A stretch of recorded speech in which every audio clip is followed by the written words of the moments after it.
You already know what time it is. We back. Once again, my friend.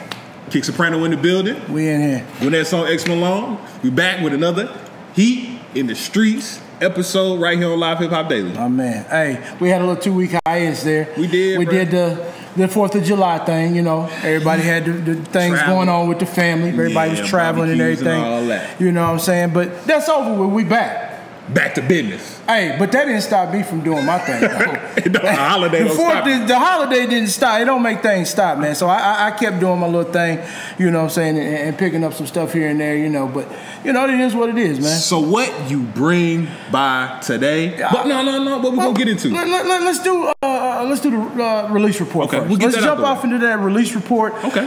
Let y'all know some worthwhile things coming out, some things that are already out. Mm-hmm. Let me know what. Let y'all know what's going on as far as this past weekend. Mm-hmm. All right. So some stuff that had already dropped this past weekend that did okay.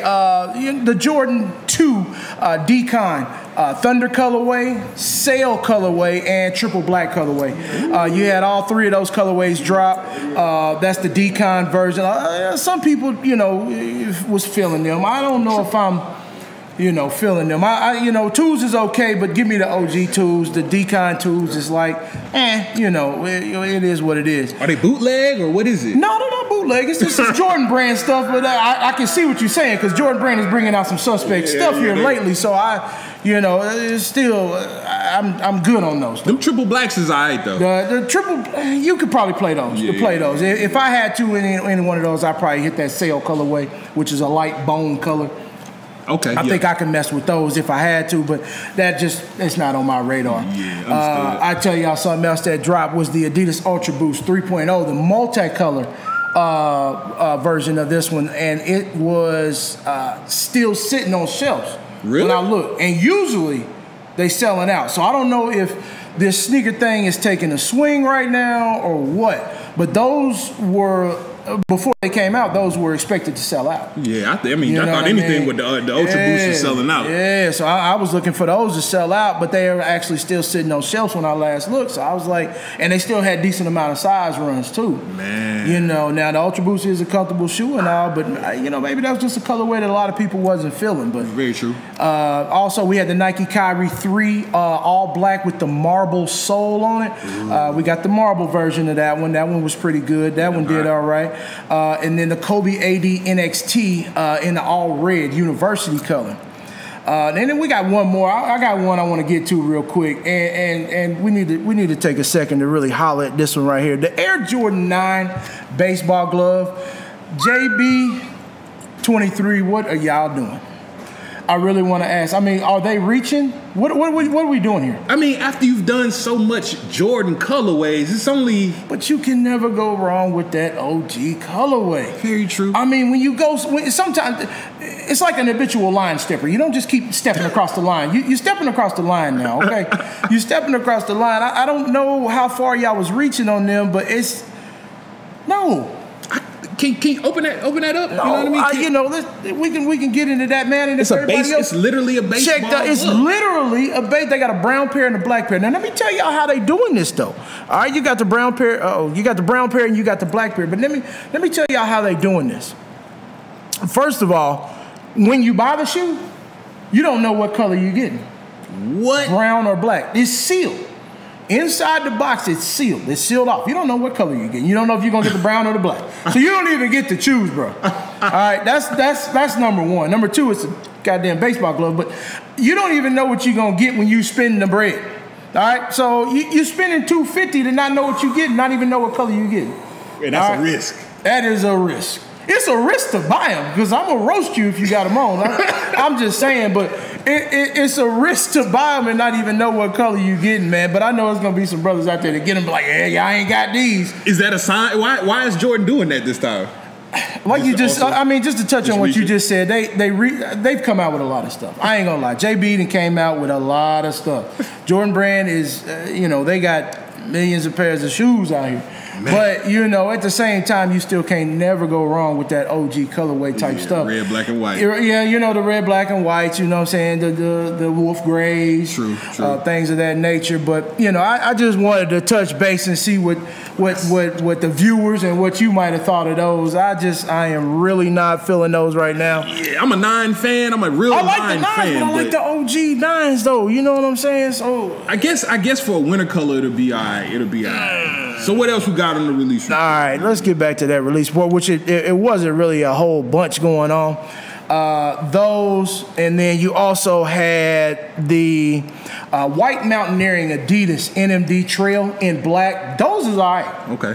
Those is all right. I actually can see you in that. That's like your style type. Like a running shoe? Yeah, it's like a running shoe / trail shoe. You know what I'm saying? I can see you in something like that. I like them. They got the black and white. You can't go wrong with the black and white. Nah. They also have the mountaineering in the same one in a olive color. Oh, that's olive. Once again, we're going with that olive. You know, that olive was real big this past year.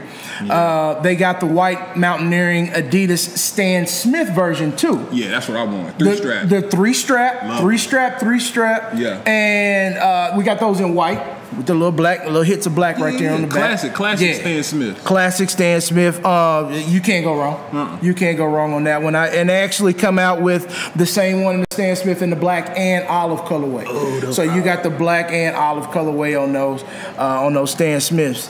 Let's see what else we got. We also got the Adidas Consortium Ultra Boost Mid. It's the name of this shoe is called Run Through Time. It's a royal blue and gray color. It's actually a dope shoe. I like it. It's very similar to the multicolored one that they had out before, and that one actually dropped this week. Also, that one went hard. I actually don't think that one is still around though. Okay. You know, so if you got a chance to catch them, shout out to you because those were dope and they did go hard. Yeah, that blue hot. I love that royal blue, man. That's that Coach color. What's that red right there? Let's you want to hit that red one? Yeah, what is that? Let's hit that red one. That is the Under Armour C1N trainer, hometown, Cam Newton. Ooh. Under Armour is really testing this lifestyle shoe. In the lifestyle category of all of the shoes that are out now. They are really testing the waters with this one. It's okay. I'm not going to knock it. All red, first of all, we talked about that before. All red shoes, you really can't go wrong. Nah, you talk about all red shoes.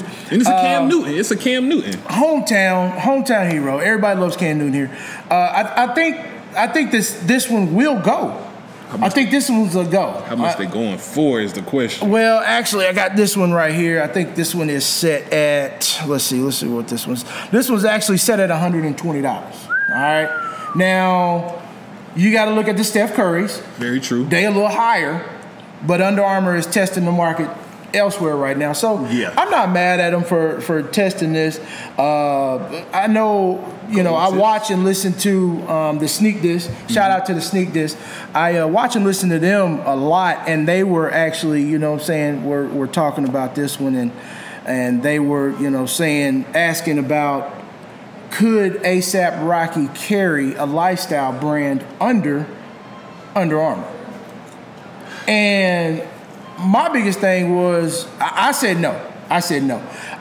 First of all, you still got a long way to go as far as Under Armour. They got a long way to go, especially to catch Adidas on this lifestyle shoe thing. Especially why they got Yeezys. Yeah. Especially why they got Yeezys. The Yeezy, the Pharrells. You don't forget the Pharrells. All the Pharrell joints out. They got a long way to go to even catch any of that. Yeah, but they trying to catch somebody. They know they got to catch it's cool. a rapper. You got to start somewhere. You got to start somewhere. So I'm definitely not knocking it. But could ASAP Rocky? ASAP Rocky is like fashion type, guru type. So they like wondering, could he actually carry that lifestyle brand under Under Armour? And I don't think so because it's not there yet. Yeah, I'm liking what they're doing with Cam Newton. I think they're trying. They stick with that design. Yeah, right they are. I think they might have something. They really trying. So that about wraps my release report up because it just there was a whole lot of other nonsense that came out. I'm not gonna hit y'all with the nonsense. I'm gonna hit y'all with the stuff that I think that y'all gonna like. So that about wraps me up for the release report. Dope. Now we can actually change gears a little bit. you know, and get into some heat on feet.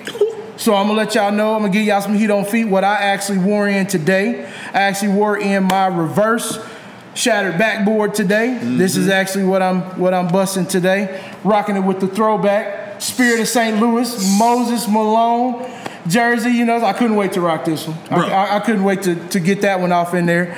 You know what I'm saying? So I'm doing that thing today, the black and orange. Yeah, you brought these what? Second? I did bring them. I brought them just bringing some heat in, and now I'm actually. He actually wear them. Oh yeah, where your kicks? Where your kicks? Oh no, where your kicks? Now I know y'all see me copping a lot of stuff here and there, and y'all might not see me in it all the time. But guess what? I work 5 days a week, like most of y'all. True. I ain't got 2 days on the weekend to bust something out and get fresh. So you know, every once in a while, this is an undead stock today. This is the first time I worn these. Man. So yeah, I undead stocked these today. And that's classic. Yeah, oh that's super classic. I undead stocked the crazy. Crazy butter leather on those. So I undid stock those today. Now let's see. Now with the heat on the feet, you know, let's jump to some heat from the street. All right. I love when you come, bro. My man, I told y'all before, man. I love to be here, man. This is my thing, man. I love to talk about it. Shout out to Champs for this one right here. I got a partner in Champs. Shout out to him. Triple Black Vapor Max, one of the most comfortable shoes that you're gonna wear. I know everybody's into that Ultra Boost thing, but let me tell you something. This Air Max right here, the whole bottom ain't nothing but air. It ain't nothing but air there, you know. So ain't nothing but air there. So I mean, you can't go wrong, man. But that is a comfortable shoe. It don't weigh nothing. Man, it's super light. It don't weigh nothing. Now I haven't actually worn these, but I can't wait to get into them, man. I'm telling you, man. I got some things that I'm gonna bust with those. And I can't wait to get in them. I've actually tried them on. I walked around the house a little bit, and they are really comfortable. That's my first one. And, you know, I had a couple people ask me, you know, how they feel and compare them to Ultra Boost. Well, I've only got one pair of Ultra Boost, and I got a couple pairs of Yeezys. Yeezys are very comfortable, and I think you wear those all day, no problems. I think I can go all day in these, no problem. That is a comfortable shoe. I really like it. I love that triple black colorway. It went hard. It didn't sell as much as the Nike Lab triple black. Vapor Max. They had another version. It was called the Nike Lab Triple Black Ultra Boost. It didn't go as hard as those because I actually got those after the fact that they dropped. But there ain't many left. There aren't many left in stores. So this look like it'd be super comfortable for an athlete. Like if I had to, like, you know what I mean? If I really had to put these on and run for a couple miles, these might be the shoes to really do it in. Right. I see they kind of took like that whole horseshoe feel, kind of like from the that, and then they put the grip on it too. Yeah, they put the grip on it too. So they came out with a nice little turf trainer. Oh yeah. If they would have brought that thing up to about a mid two, which I don't know, man. You know how Nike do? They might mess around and do something like that. Yeah, we'll see them in the NCAA championship or the first week of college football. There you go. I like that. There you go. Vapor Max. Shout out to my homeboy at Champs for looking out for me on those right there. Dope. And then what else I got? Now I got two more that I'm gonna hit y'all with, and these are everybody's got their own grail. All right. Grail is something that it's like a unicorn, something you chasing that you almost can never get. You just get there and you just get it. Well, I got a couple that are grails. These are grails for me. That might not be a grail for somebody else, but these are grails for me. Heat grails. There you go. So one of my grails that I actually got a chance to pick up is the Air Jordan 6 Maroon with the OG Nike Air on the back. Wow. The Air Jordan 6. So I really, really, really been wanting these. I hadn't found my size at the price point I wanted until I actually got these. Shout out to Ill Garments. Ill Garments is who I copped these from. I copped them one day. In 2 days, I actually got them. They were at the house. So shout out to them. Ill Garments, ILLGARMENTS on Instagram. Y'all make sure to check them out. They got a lot of dope shoes over there, and they got some really, really good prices. So I actually was able to come up on that one for what I wanted to. I ain't even took it out the vacuum seal yet that they had it in. They're actually in Detroit, if I'm not mistaken. So they had them in Detroit. So I actually checked them out on IG and got with them and ordered those, and they sent them down. Man. And like I said, I will be taking those out of the plastic ASAP. So I actually just got those this past week. I'll be taking those out the plastic ASAP, and I'll be sporting those. I can't wait. That's one of my favorites.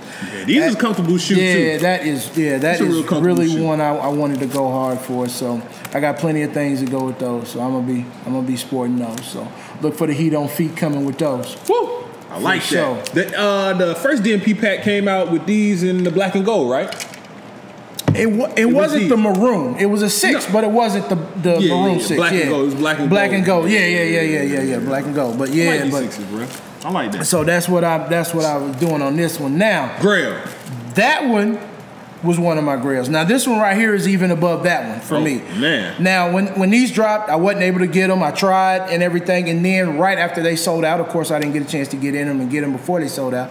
Right after they sold out, prices said shot up. Took a rocket ship and shot the hell up. So, you know, and then they eventually came back down. So when they came back down, I actually was looking and couldn't find my size. So now the price point is where it needs to be, that I won't spend the money, and now I can't find my size. So ain't that how it works? Yeah, it will. And then it kind of discourages you sometimes. So you stop looking for that and then you look for other things. True. So I actually shout out to Detroit Kicks on this one. DETKIICKS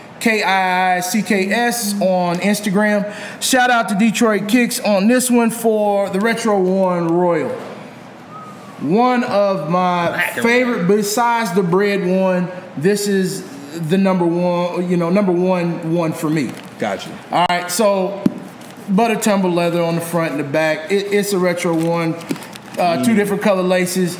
I haven't bolted that up. Once again, I can't wait to get that one on.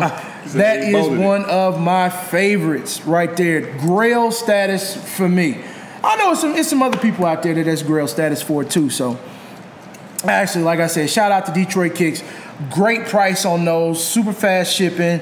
I hit them up, they came immediately. So, you know what I'm saying? Definitely a good company and good people to work with when you're talking about buying some shoes and getting some things from them. Check them out. They got a lot of different things in there, a lot of different sizes on their site. They are great, like I said, to work with. They emailed me, hit me right back, let me know what it was, gave me tracking. Yo, your shoe will be there in a few minutes, and it was. See, as a shopper, I know that comes in handy, bro. You don't want to, especially on the online orders. You don't want to shop with somebody you don't really trust, bro. Once that, it's tough. It's tough. Because nowadays, somebody will try to get you, man. You got to do your little research and this, that, and so forth before you just start spending your money. People's dollars come hard nowadays, and you know what I'm saying? So when you're spending your money, you want to make sure that things are legit, you know, because there's so many people out here that will try to get one over on you, man, if they can. You know what I'm saying? So they will. They'll definitely try. Do your research. And I guess Nike know what they doing, right? They had to drop the Suwoop pair, so they had to drop the Correct pair. Yeah. They could just have everybody out there rocking the red jaws. Nah. I see people now wearing the Royal on one foot and then wearing the bread on the other foot. Serious? Yeah, wearing the Bloods and Crips. So and then kind of similar to the top 3. The Retro One top 3 with the Royal and the bread colorway on there. So they wearing them like that now. It's all good, man. It's all in good fun, man. So I love how the kick game always evolves, man. You know what I mean? Every time they think they have the kick game in a box, it busts right out. It does. Man. It does. Busts right out. It does. And the things sometimes that you think isn't hot right now, tomorrow's be hot.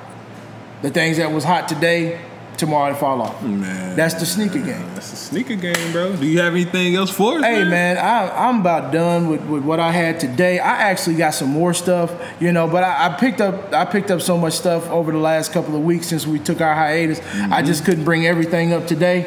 But guess what? We got future shows. We got things coming up. Yeah. Hey, you know what? What's that? JB, my man, my shooter, executive producer, just told us we going to the sneaker shop.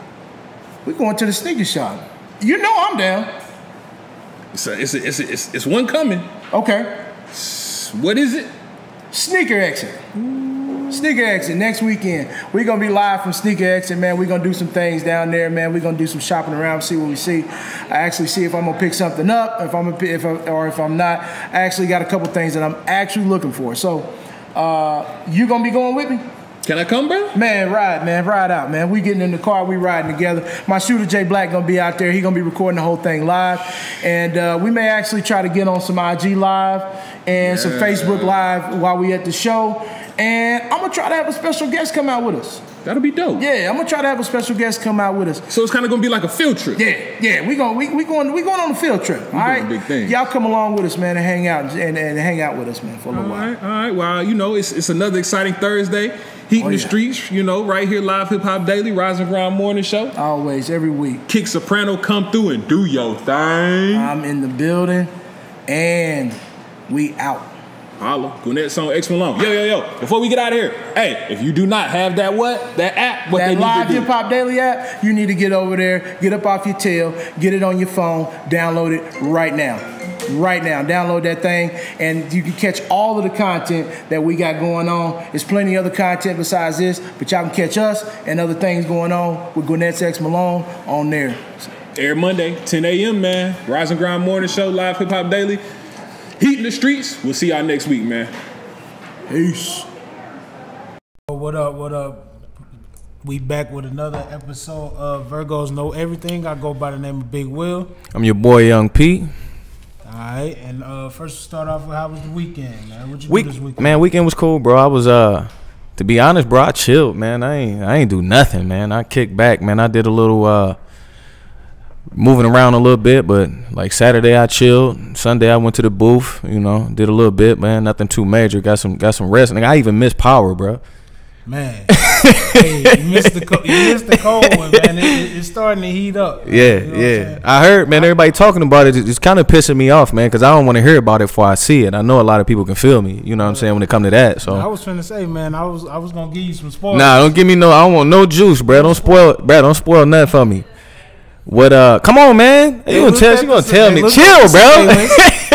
And Angela realized that. Man, come on, bro. You can't tell the story, fam. It's probably the end of the show. I don't even need to watch it no more. Come on, man. Hey, man. But anyway, man, it is. Hey, look, man, that show is banging, bro. Like, I don't even know how long. Who writes this shit, bro? Like, why is that shit so good, bro? Like, somebody, for real, like, somebody gotta have a crooked ass mind, bro, to keep writing some old criminalistic shit like every episode, bro. Some crooked shit going down. Like, who thinks of that shit? Hey, you know what? In my mind, man, I swear, part of me feel like it's part of 50 life. I mean, they telling 50 stories in some way. You say in some portion, huh? Yeah, of course they search the truth and all that kind of shit. But I think I think the shit happened to 50. They had to make it appeal to the masses. This like the new age soap opera, bro. It's like. As the world turns, bro. 50 is Victor off of what's that joke? Not Victor. He just ended his partnership with F. 60 million. Who? 50? Wow.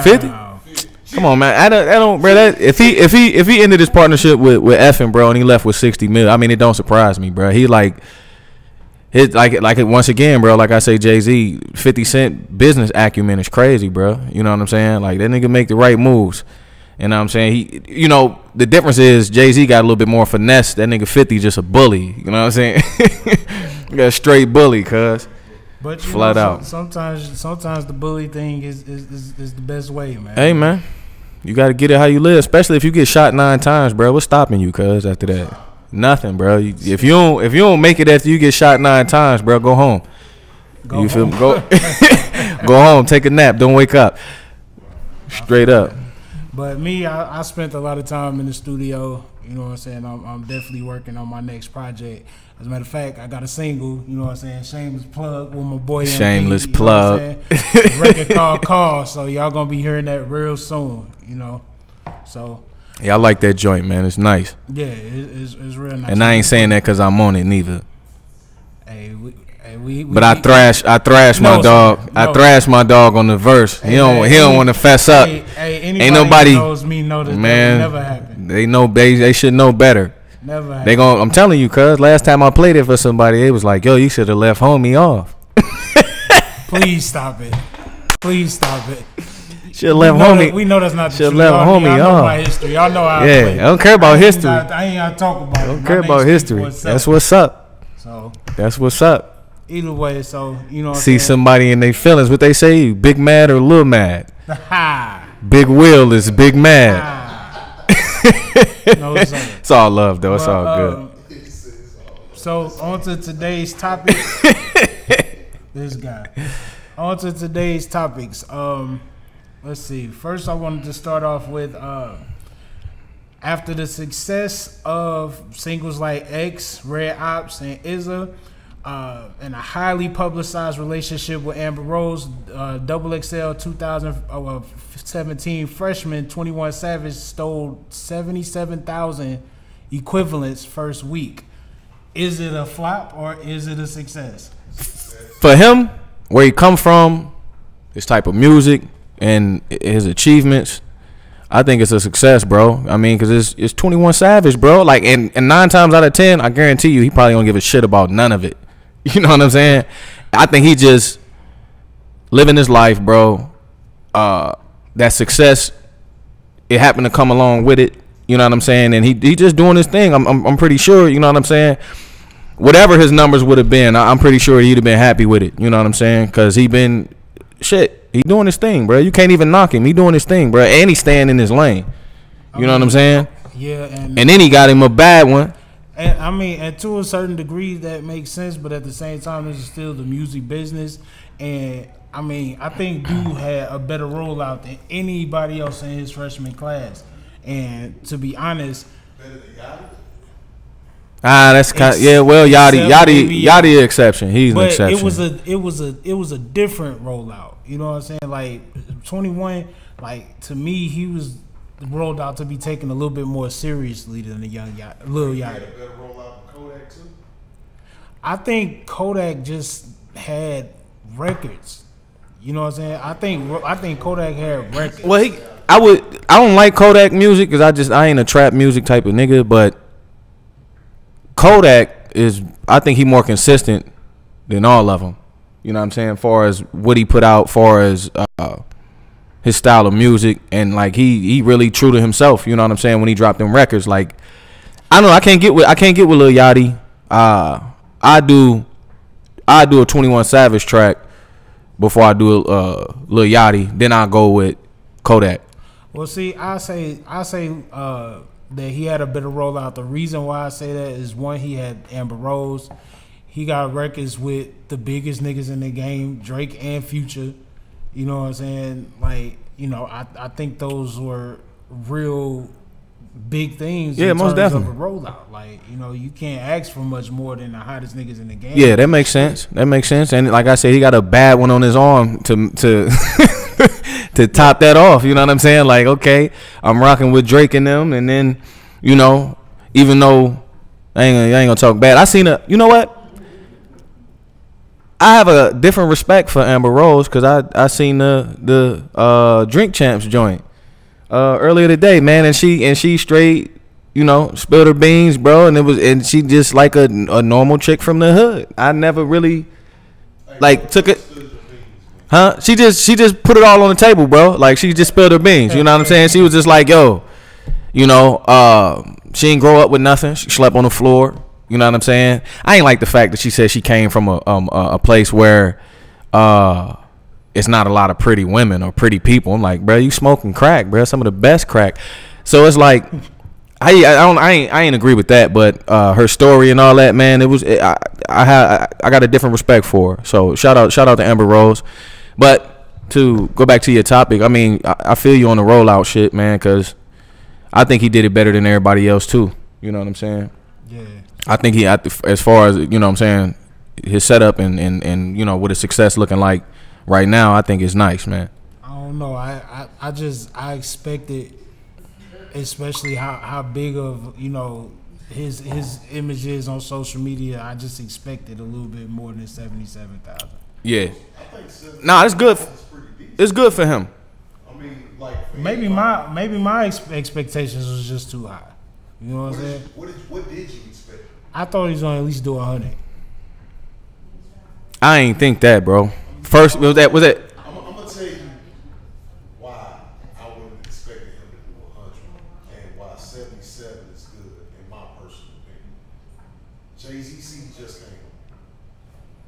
basically this and all of it. You know what I'm saying? Money to the earth. You know what I'm saying? Black empowerment. Well, people still was on that J high. But the people who checking for 21 Savage ain't checking for Jay-Z though. My point. So you're gonna get those core people.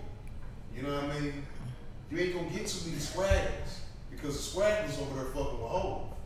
You know what I'm saying? That might have been a different story if JC when it came out. You might have got it. Yeah, he'd have probably if Jay didn't drop, I feel that. Everybody finna go listen to 21 Savage. I feel that. JC said, man, that ain't no real money. You know what Hey, I'm saying? I'm gonna be completely honest, bro. When that Jay dropped, dog, I wasn't listening to. I ain't want to listen to none of that shit. I ain't want to listen to nothing else, bro. I ain't want to listen to no trap, bro. I just wanted to get that knowledge, that game, that juice. That was it. That was it, bro. Like I'm like, yo, I got yeah, bro. I didn't want to go say But at the same time,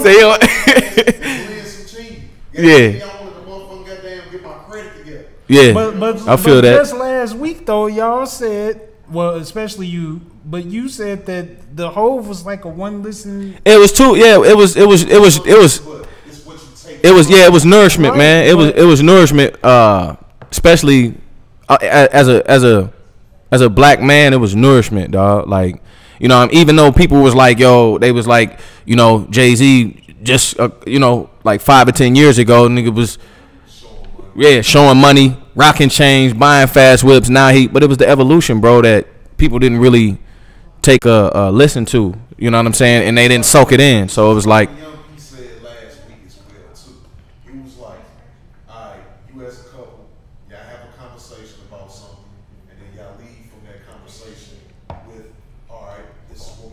This is what we doing. You know what I'm saying? So that's how I felt after listening to Jig. You know what I'm saying? Yeah. I ain't put no money, man, no money bag. None of that, bro. I wasn't trying to listen to no trap. Bro, I was just focusing on getting my shit together. Yeah. You know what I'm saying? I didn't want to hear no 21. You know what I'm saying? Me personally. Yeah. You know what I mean? So y'all saying that Jay-Z pretty much shifted the climate. Yeah, the culture got shifted, bro. Earthquake, bro. Like, yeah. Jay-Z ain't done that in a long time. And that it seemed like to me that he went back to that because he did it with Magna Carta, but he did it on the corporate level. I guarantee you. Not on a musical level. I guarantee you. After this shit, after when Jay dropped this shit, I guarantee you, bro, somebody quit rapping. I guarantee you somebody quit rapping because they wasn't strong enough to continue going on doing the shit they was doing, bro. Like doing trap music. Somebody quit rapping, bro, behind that damn album, bro. Or somebody was like, I'm telling you, bro, somebody's like, I gotta step my shit up. Or like for real, I'm guaranteeing you, bro, somebody quit somewhere in the world, bro. I didn't. Somebody did. I know one thing though, man. My nigga Nas gotta come with the most phenomenal album of all time. I don't know, man. He too busy with the startups, man. He doing startups, bro. He ain't worried about no music, man. No, man. You feel me? He the single king now, man. He get on your record and bust a verse and he out of there. No, my nigga Nas album done, bro. I feel you. So let me. Did you take a listen to the Timberland and the Swiss Beats battle on the gram? I didn't get a chance to check that. Buddy, how did it go? And Swiss Beats need to go lay down somewhere. So like flat out, this nigga, look, bro, they went back and forth 3 beats apiece. This nigga Swiss Beats made the same beat, bruh, 3 times. Bruh, he changed up the samples, bruh. That nigga had the same drums, bruh. But the difference was, the difference was, bruh. I'm gonna give him a half of a hall pass, bro. He can walk to the bathroom. He gotta come right back. You know what I'm saying? Cause what happened was, I don't know if Timberland made his shit as soon as Swiss Beats made his shit, and they was going back and forth. But when Swiss Beats heard the shit, he was down there doing the shit live, and he made that shit on the spot. So even then, no, I ain't really to me, Swiss Beats hit or miss. But you know what I'm saying. My question is, how do you feel these two giants will impact the culture by bringing a little bit of competition back in the game as far as producing goes, or does that even matter? Or does that, you know what I'm saying? Because I mean, here's the thing. Like, from what I gather, the camaraderie is pretty much Southern. Everywhere else, people are competing. You know what I'm saying? So hopefully that does make it to where everybody competes on a level to where, you know, because that type of competition, as long as it ain't negative, it only helps the culture. Yeah. You know what I'm saying? It only makes the culture stronger and better and everything like that. And that's one of the reasons why hip hop has been the driving force for so long, because, you know, it because it's such a young man's game, it forces people to come with their best shit. Yeah. You know what I'm saying? So I love the competition personally. I want to see one of them run up on like Just Blaze. That's my guy. Hey, I wouldn't even want to hear that shit. Swiss Beats got I gotta see that. If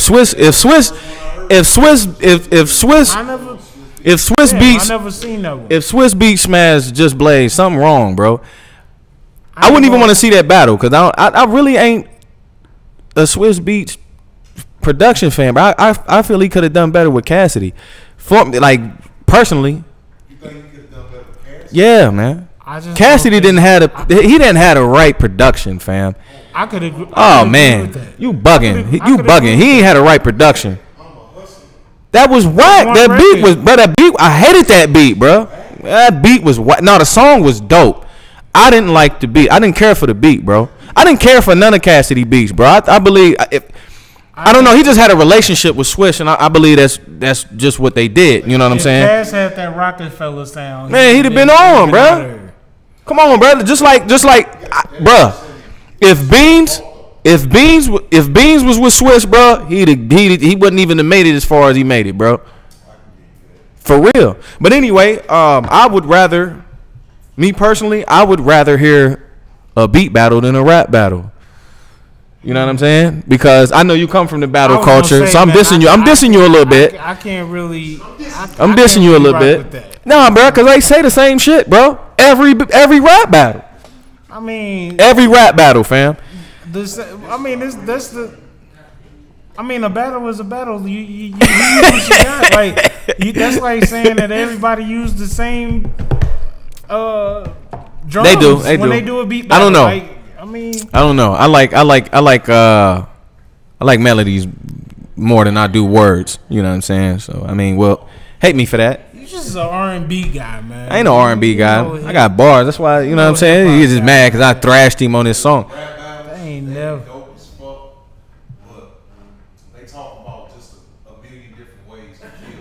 Yeah, exactly. They talk about a million ways to kill you. They use different angles. They use personals. They use themes. They use a lot of. Yeah, you know, whole way to shoot you. Yeah, I got a chopper big as a van door. But anyway, hey, look, man, that takes imagination. It does, bro. You look. You know, some of my favorite battle rappers, bro. Some of my favorite battle rappers, bro, is Goods, my dog. Cause the nigga swag just crazy, you know what I'm saying, on stage. He get up there and don't say shit. You tripping, bruh. Charlie Clips, my nigga, for real though. I rock with Charlie Clips, bruh. Yeah, I rock with him, cuz. Nice, especially with that freestyle shit. For real. Hey, he said and the little line. I was watching the battle. I think it was him and Burns the Fireman, some shit like that. And homie had what'd he say? I can't remember what he said, bro. He had his hat on, bro. He took his hat off. And his lining was pushed back. He's like, put that hat on. Before I shoot your lining when I palm the shotty. He got gold on his shirt. When his moms can't buy no food, he pawned his body. I say, hey, bro. Yo, Charlie, he had me dying, bro. He was freestyling too, cuz. He is humor in, you know what I'm saying? No, it's a certain few, man. You just got it, it's a certain few. But speaking of people, battle rapping and they saying, it's a million ways to kill you. Did you know in Japan, you are equally likely to die from being struck by lightning as you are being shot by a gun? That's fucked up. Really? That's fucked up, bro. Oh, because guns are illegal in China, right? The location of where they located. So they're higher. Okay, they're higher. Okay. So I posed the question, bro. Would you rather be struck by lightning or shot by a gun?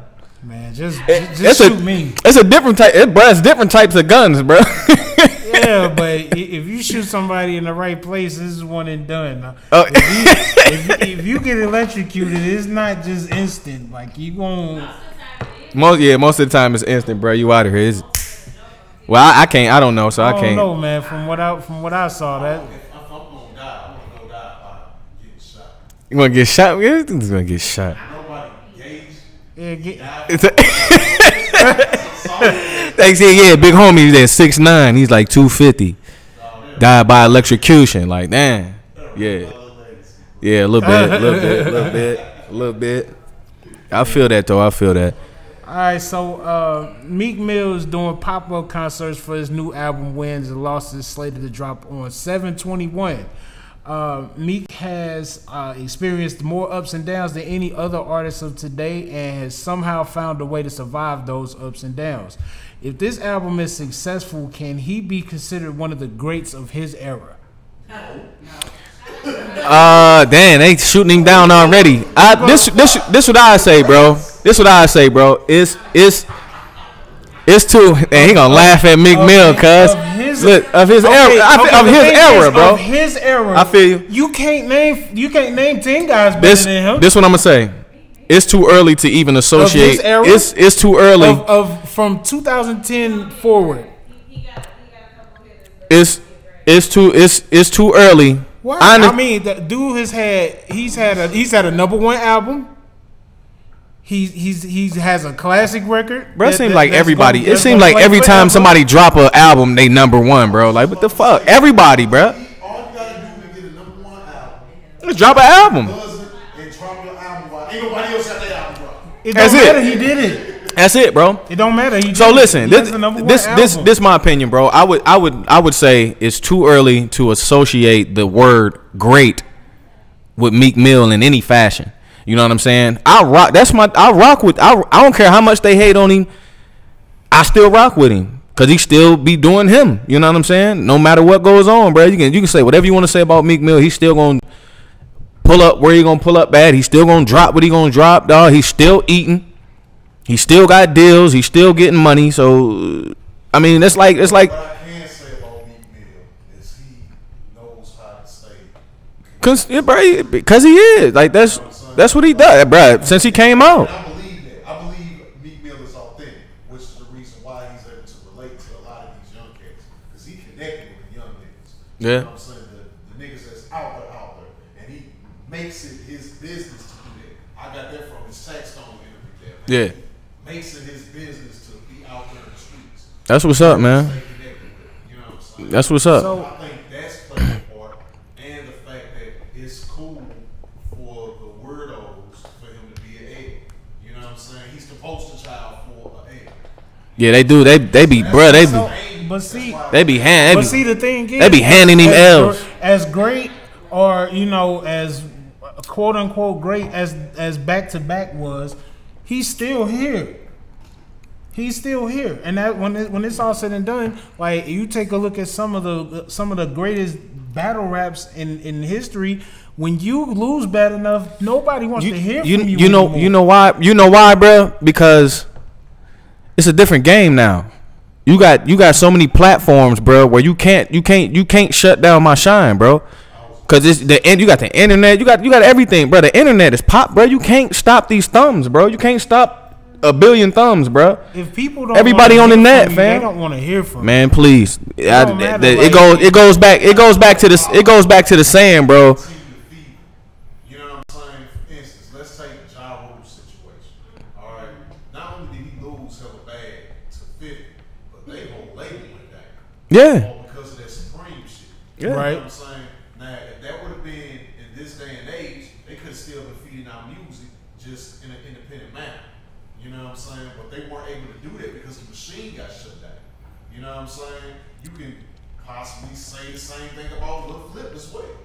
You know what I'm saying? After he lost the tip, that's only deal went out the window. I don't think it was because of that, bro. I think he ran his course, bro. Lil Flip ran his course. People think he got because Lil Flip was doing great. Bro. Bro.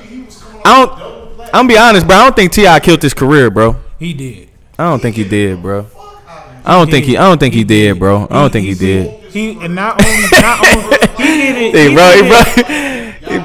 Yo, hey, man, how you have niggas from your own neighborhood? That's what I was gonna say. He killed this shit from behind the scenes. Yeah. He killed it in front of the mic and behind the mic because he went to the nigga hood. All that type of shit. Had Scarface saying, "Man, I ain't never seen this guy." All of that was damage. That's disrespectful.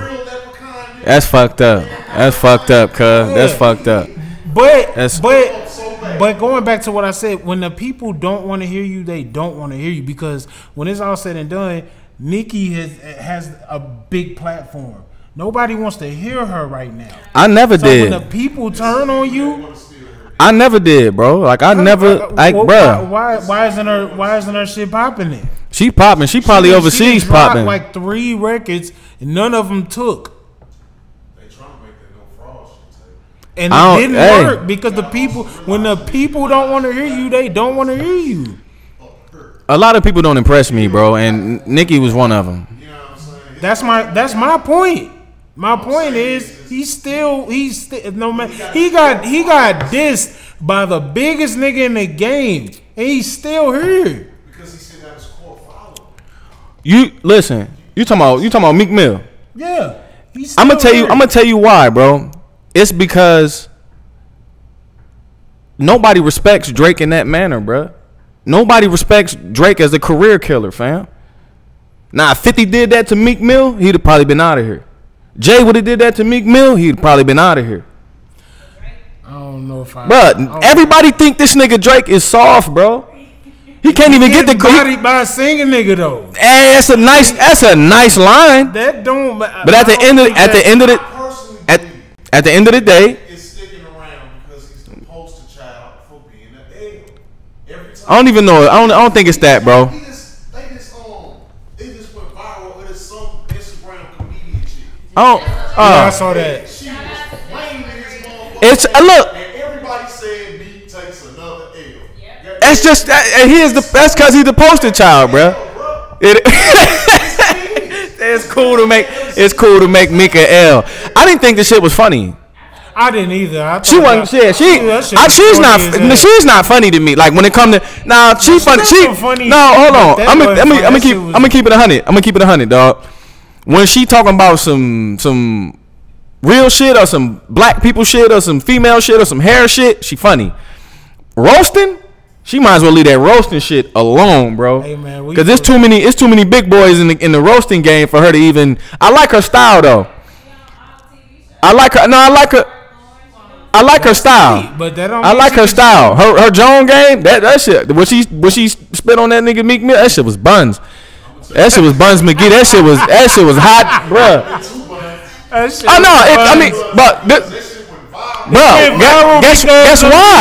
Guess why, bro? Meek takes the L. This why. No, check. It went, bro. The shit went viral for a number of things because she got a following like a motherfucker. She got a following. No, she's funny. Yeah, she's definitely funny. I'm not taking nothing away from her. So Meek know it's cool for him to be an L because he posted a video of him slipping and falling. That shit was funny. Him falling and slipping down them steps was funny as hell.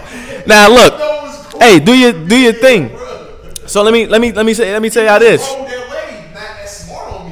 Yeah, bro. You go back to like what's the saying, bro? Good publicity. What's that shit? All publicity is good publicity, yo. But so I don't care what it is, bro. As far as his catalog. You nice. don't think he one of the guys of this generation? Most definitely, he one of the guys, bro. He not one of the greats. I'm talking about of this generation. I can't even, bro. You know what I'm saying? Because truthfully, within the past 3 years, it's a whole nother wave that it came. that's not the same way as what it was when Drake, Wale, J. Cole, Kendrick, and all of them came in. You know what I'm saying? So we have to just sit and break down. When you say that, you mean it's a new wave of guys that's actually rapping?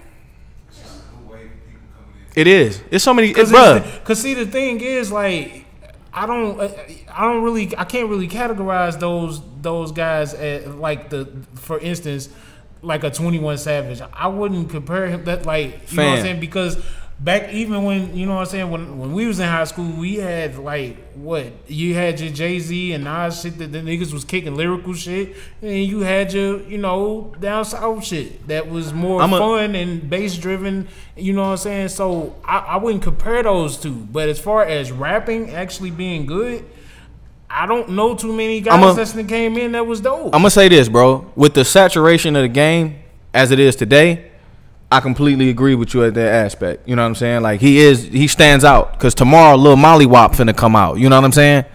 Lil Molly Wop finna come out tomorrow. He gonna have a hit. Lil Molly Wop gonna have a hit single. Nigga, it's gonna go #1 on billboards. Nigga, then Lil Juju gonna come out. Nigga, on Tuesday. You know what I'm saying? On Wednesday. So with all these people, it's like a assembly line, bro. Like, oh, my turn next. You know what I'm saying? So yeah, I completely agree with you in that aspect, bro. Like, yeah, I still wouldn't associate him with the word great, bro. I think he one of them guys, and he's still gonna have to run that green mile, bro, for him to even put that word on his back, bro. Like, you this wins and losses come out, y'all gonna hey, well then I'm cool with that, if you know what I'm saying, if that's what he do. So check this out. So my man Diddy, oh man, you see the Drake came out with a commercial with him and his dad in the joint, for Virginia Black, the whiskey, bro. Right. Shit was kind of hilarious, you know what I'm saying? His dad, I can't remember what Drake said, but he gave it to his dad, bro. And as soon as they hit him, put the camera on his dad, he was like, "You know what's under my do-rag? Another do-rag." Yeah, you got to see it. But anyway, Diddy saw the commercial. Yeah, you got to see it, bro. Diddy saw the commercial. Shit was funny, cause his dad got the big mustache, bro. He's sitting in an all-black suit drinking some Virginia Black, bro. It's kind of cool.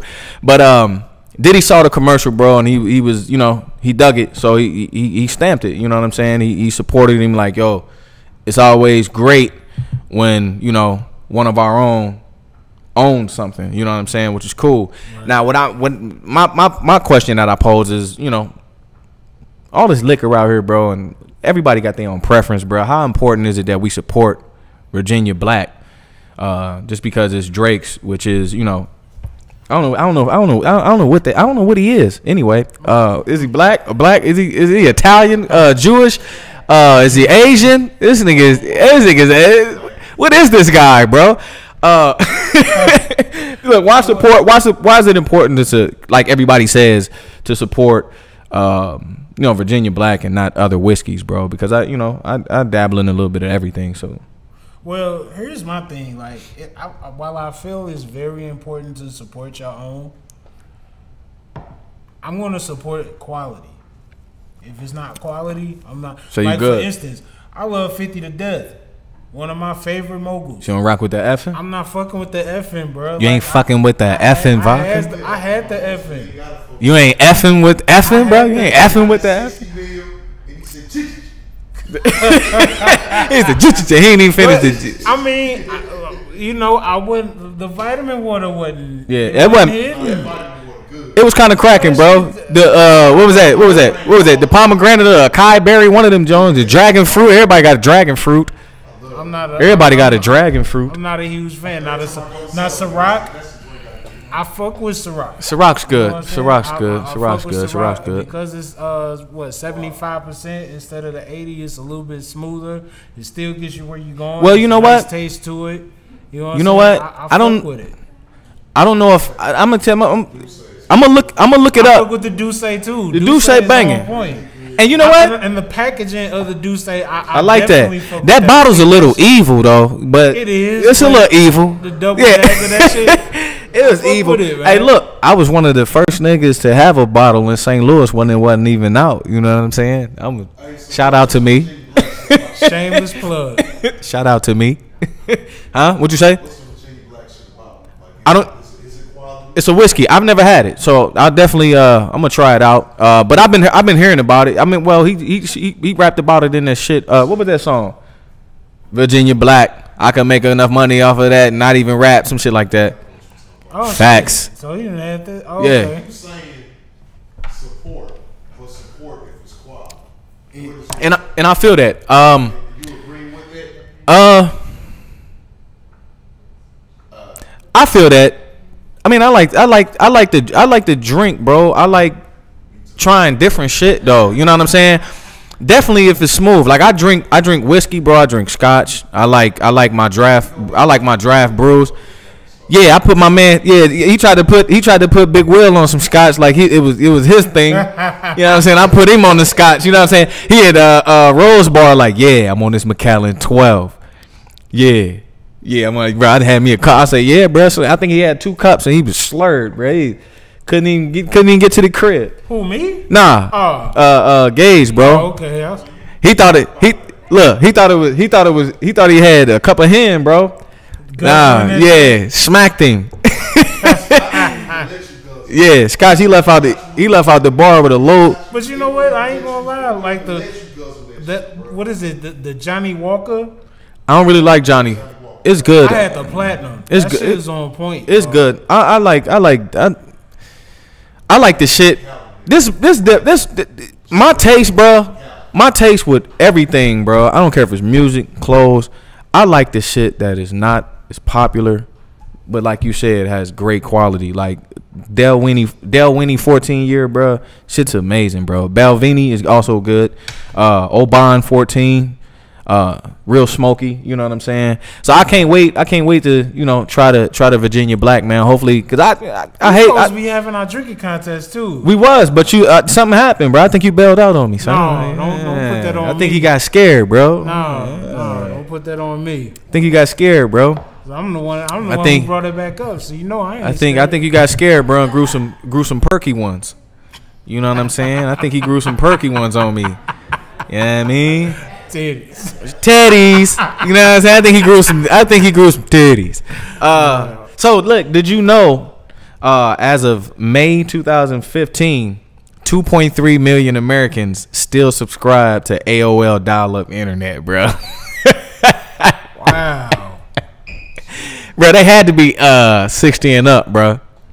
Had to be, cause I ain't dialing, bro. I'm not dialing up nothing, bro. With this 4 LTE 4G shit cracking. Wow. So Forbes magazine says that hip hop and R&B is the dominant genre in the United States for the first time. Let's give a round of applause for hip hop. That's big. That's big. That's a big motherfucking milestone. Like it is. You got country, you got rock. Yeah, that's crazy, bro. That's hey, listen. That's crazy, bro. Hey, listen, it was real big. I think the biggest year that we had before this one, I want to say either 98 or 99 when we passed country. Like, so this is big. Like, you know what I'm saying? Then I remember just 2014 where there was no hip hop that had a #1 record in the country. You know what I'm saying? So to go from that where hip hop was basically, it was looking shaky, and then all of a sudden, you know what I'm saying, we back to being the most popping genre in music. Like that's a big deal. That's because of infusion, bro. What do you mean? Infusion. People started blending these worlds, bro. You know what I'm saying? They started blending these music worlds and finding out that this shit is this shit is cool. I need to do this more often. And we infiltrated each genre one by one, bro. Cause you got your we didn't start each genre. I wouldn't go as far as to say we started each genre. But when it come to music, we started a lot of that shit. You know what I'm saying? Musically, but just like your Taylor Swift, you know what I'm saying? Your Coldplay, fucking Linkin Park, your Fred Durst, you know what I'm saying? Your Limp Bizkits, you know what I'm saying? We've been infusing in different cultures and different genres for years, bro. And it's like people decades, bro. Now people starting to oh shit, this shit is tight, and you got it every day. Even like skateboarding, bro. That's some rock shit. That's hip hop now, bro. Literally. It's hip hop now, bro. Skateboarding shit, bro. Like, and Pharrell was one of the guys who infused that shit with hip hop culture, bro. Him and Wayne. Yeah, well, Wayne came later. Which is cool. That Wayne jumping into skateboarding was like Chris Brown jumping into gang shit. Like flat out, you know what I'm saying? But hey, do your thing. I ain't knocking nobody for nothing. Because Wayne, oh, come on, bro. Into skateboarding, he's good too. Wayne still had influence. Like we're not going to sit here and pretend like Wayne ain't one of the most influential rappers of all time. That he definitely is. He's good too, though, man. I ain't gonna front. Okay, he's good, bro. I ain't gonna front, bro. Like Wayne can skate, but I seen him do it like a 180 ollie flip kick. They landed too. I say, hold up. He did get hurt though. Yeah, he fucked this. Yeah, he did get hurt, but yeah. That's yeah, he know how to skate a little bit, man. I seen it a little bit. It's kind of interesting, bro. Like for this nigga to be coming from, Holly Grove, wobbity, you know what I'm saying? Shoot your face off. To let me do this ollie flip kick handstand. Like real talk, you know what I'm saying? So Lupe made that shit cool too. Yeah, so it was Pharrell, Lupe, an interesting ass nigga, man. This nigga be playing Street Fighter with Chinese people, like be winning championship Street Fighter games and shit. Now I don't know, he might thrash you. I thrash everybody though, bro. Like I went to the Boys and Girls Club, nigga. What you want to do? You want to do Mortal Kombat?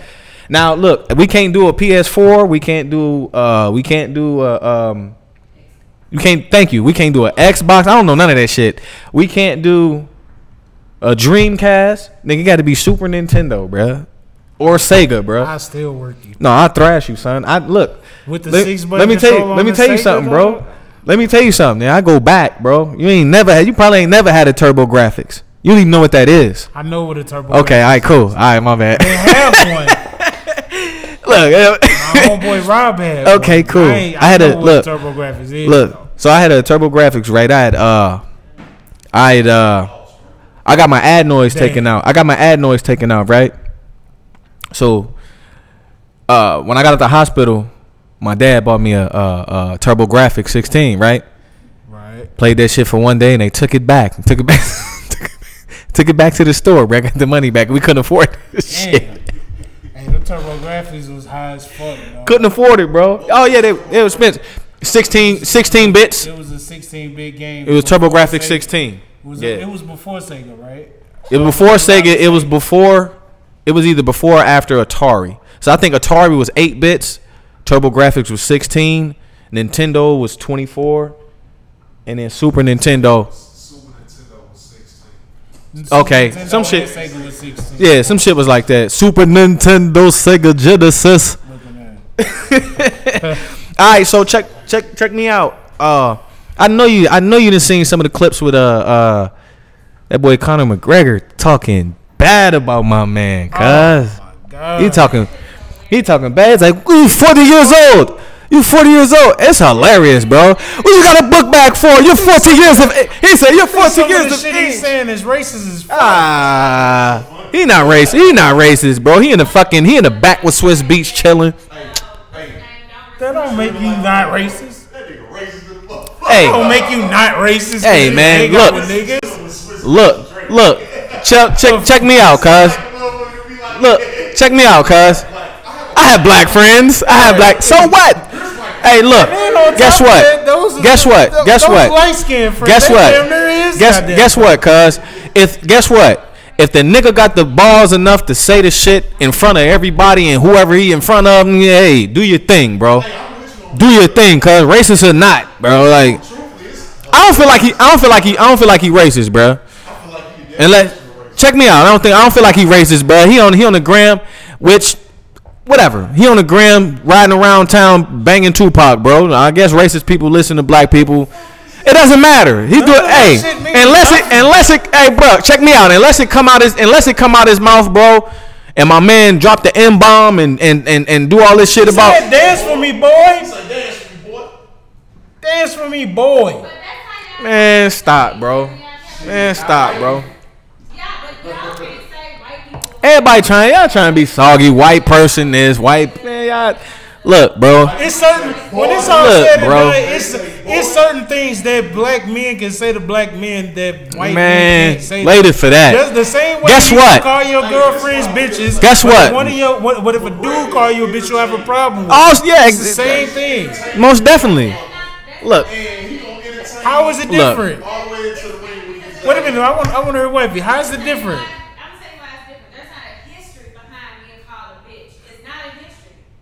There's no history behind dance for me, boy. There's a history behind being called a nigga, but y'all still rap and say nigga, y'all get mad. I had this. The same. I had the this. same way I had y'all this. call each other bitches. I had this. You know why? Because I call my homegirls bitches. I had the same argument.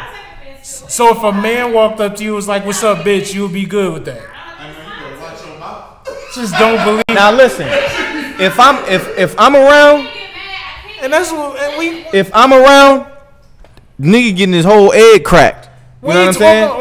If she's around, she listen. No, she handles. Listen, okay, but she handles herself the way she handles and conducts herself.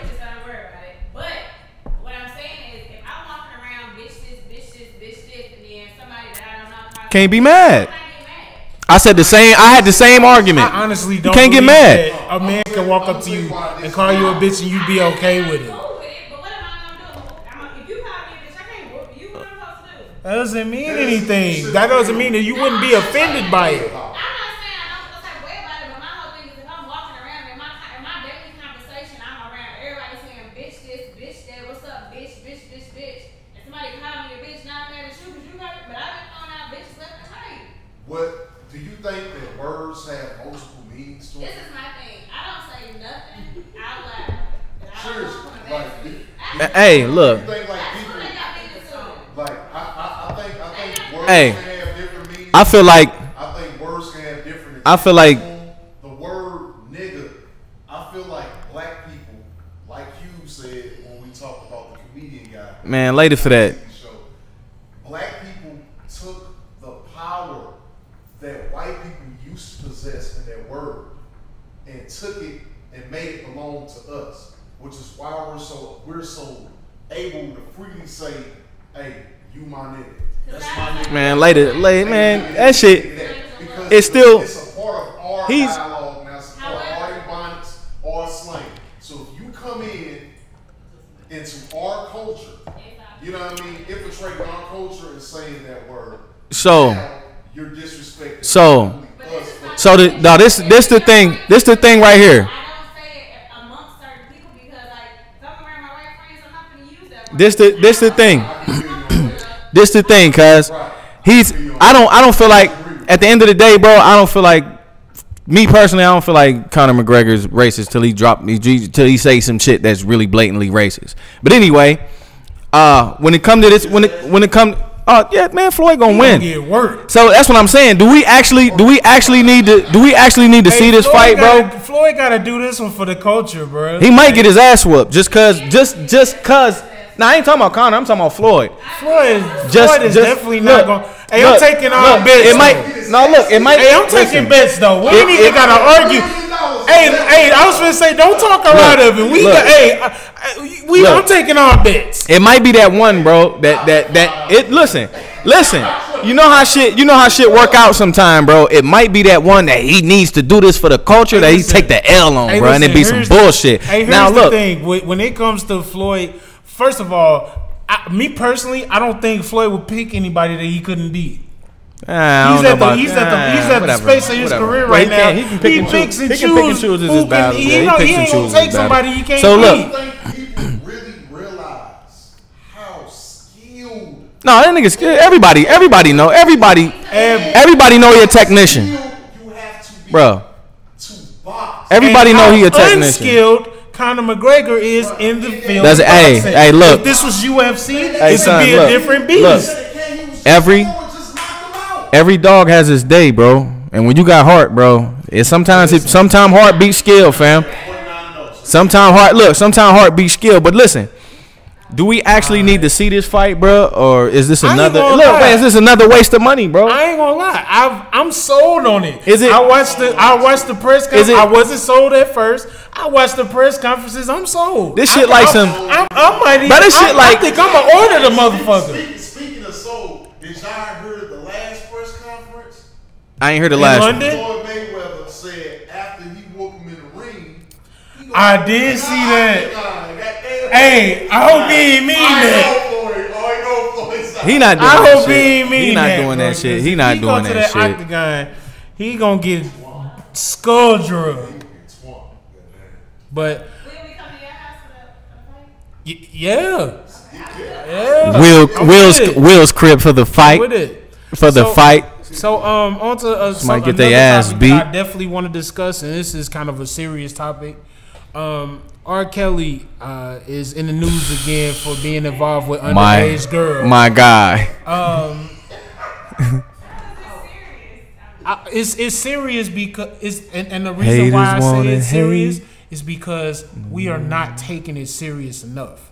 I feel like he's been getting away with this for years. Yeah. I actually have a year by year where he's been, allegedly involved with underage girls. Now, my thing is, this is the part where I'm serious about, because I don't feel like we protect our girls enough.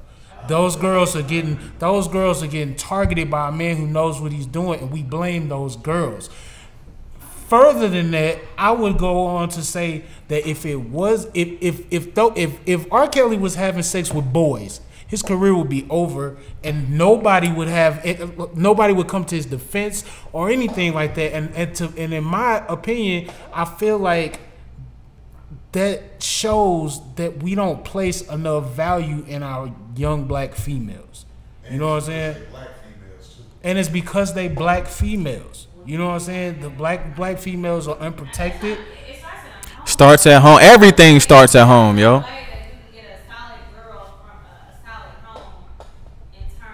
Yeah. At all. I totally disagree with that. At all. Man, please. I totally disagree with that, because I've seen it happen.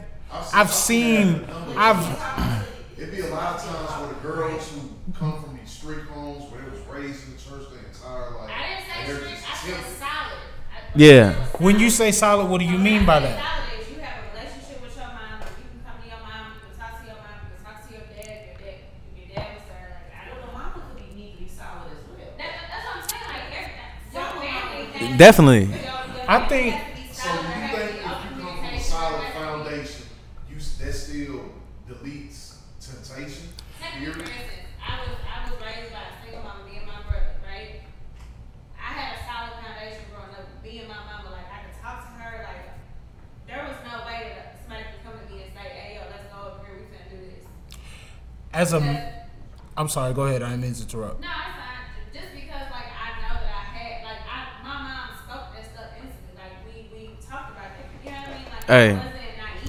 Solid foundation Now, is solid foundation, I feel yo. like as a man, I can honestly say that doesn't matter if the right dude gets in the girl's ear. That's your opinion. I'm a girl. Right, and that's my right, and you are a female, and I am a man who has not only talked to females but has watched guys. I grew up around some savage ass niggas, and I have watched niggas talk these upstanding girls, got great relationships, into whatever it is that they want to do. I've watched it. Somebody had a weak bone, fam. No, but see, It does start at home, but temptation is real. now I feel like Yeah. That's what I say as a mother of teenagers. I have teenagers. They wouldn't be that outstanding. It's a problem. Now it's while I rock with that, I rock with that to a certain degree, because at the end of the day, that's placing blame on a victim. When it's all said and done, for you to say that it starts at the home is totally relieving R. Kelly of any wrongdoing. I agree with that as well too. He is a predator. As an Nigga's a straight predator, cuz. So let's talk about that. Let's discuss that. Nigga's a predator, fam. He capturing girls. It's that shit. Look. What's that? So you telling me that you know without the shadow of a doubt that Drake can't talk your girl into doing something that she don't that and I'm me. What is that? I understand what you're saying, but I would say that my girl will at least come talk to me first. Like Drake came, and I'm only saying this because the background we came from, who my kids was raised, like they had a male figure, which would be King. So all that don't matter to the material. You can't come to them and be like, oh, y'all got this much money, come with me. They seen it already. So it ain't gonna make them feel no way, oh, let's hear him go, because he's dead. My kids are seeing it. So what I'm saying is maybe the mama wasn't stable. Maybe she seen a good deal. You do have others that say, So- go get them. Go on, do what you got. And that and that may be true, and I rock with that. Well, I rock with that. I do understand where you're coming from, but to say that it starts with the home means that it's to say that it starts with the victim. No, that's not that. That's not what I'm saying. That What's that shit? What's that shit? What's that? I'm speaking just overall. Like to me, if you come from a family where you can't talk to your mama, you can't talk to your daddy, they make you go to church every Sunday, you can't even talk about anything simple. Like God forbid you come in and say, I like a boy or I like a girl. Like it's over with. You know what I mean? Like what kind? So if that was my life, that nigga approached me, I'm gone. Like, What's that? illegal or not? Not saying it's my fault, but either I'm trying to escape something, I'm trying to feel something ain't right at home. Like, So solid foundation based off your point. So look. It's based off of communication. it's based on a number of things. Like a kid, like we've all been kids before. It's a complicated as like a kid is not black and white. There are so many gray areas, so many colorful areas. So Like, if and a it's parent, so many gray areas, then do you really truly feel like just because they're coming from a great household that they can communicate with their parents, that they still won't have temptation? I'm not saying I've never said they want my temptation. And I ran away from an home. older man, I think what Will is basically saying is that R. Kelly is a grown man. These kids, He's a grown man and he's a public figure. yeah, he's a grown man and a public figure. And these kids, because they're kids at the end of the day, which means they're still developing into who they're going to be. Yes. You know what I mean? Which means they're still very easily influenced. Impressionable. Even if they're from good standing homes So- where they can communicate these things with their parents, they're still, because they haven't grown into who they're going to be at. So they're very Yeah. influenced. I feel that. I feel that. Because they're very That makes sense. It's easier for a grown man. That makes sense. Hey, what's that shit? What was that shit that It was like some type of. It was like a What was that? What was that shit, bro? That But so What was that shit that Dave Chappelle did? okay, here are some facts. 1994, R. Kelly marries a then 15-year-old Aaliyah. Okay, 1996, Tiffany Hawkins sues Kelly claiming they had sex when she was 15 years old. January 2001, is it DeRogatis? I think that's how I'm pronouncing it. Receives a sex tape showing R. Kelly with an underage girl from an anonymous source. What was that shit Dave Chappelle did, fam? On Is it haters wanna hate, lovers wanna love? I don't even want none of the above. I want to piss on you. Yes I do. Oh yes I do. I'll pee on you. What is it? I'm gonna cover you with soot. This is the remix edition to the song about pissing. Listen. Now, check me out. Did you know that some people psychologically can suffer from boanthropy? What is Bowen? They think they're a cow. And they live life as a cow, bro. A cow? Real shit. No, real shit. Some people suffer from boanthropy, bro, which is they think they're a cow and they live as a cow, bro. That shit crazy. Let me find out. I'm telling you, bro. That shit bananas. But anyway, you know what?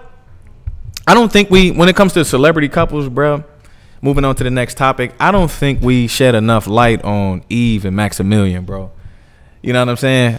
I think they doing their thing, cuz, and they Eve and Maximilian. Yeah, I don't know who Maximilian is. The billionaire, the racer, NASCAR dude. What he own? Gumball. What's the shit? What's the shit? They be in the news, but they in the news, but they not in the news for the shit that all these other couples in the news for. But they win. The nigga's a billionaire. They winning. They doing their thing. He got the Gumball races with Gumball 3000, some shit like that.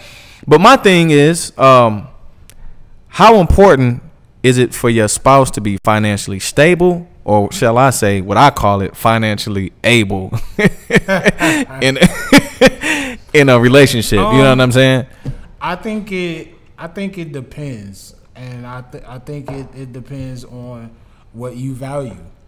You know what I'm saying? Because me personally, if you know, I've said before that if I made a certain amount of money, that my lady wouldn't necessarily have to work. Now she would want to work because that's just how she's built. She's not the type that can just sit at home. It's 2017, boy. They run the world, bro. So ain't nobody trying big biscuits and but till 6 o'clock and run bath water no more, now, man. I think it's more important.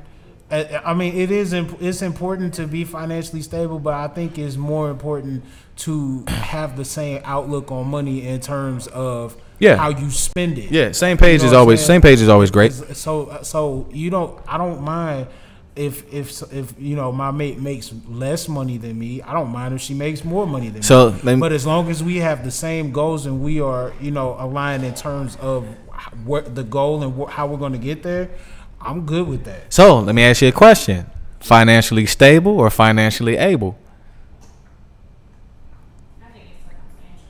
Financially able. Financially stable or financially able?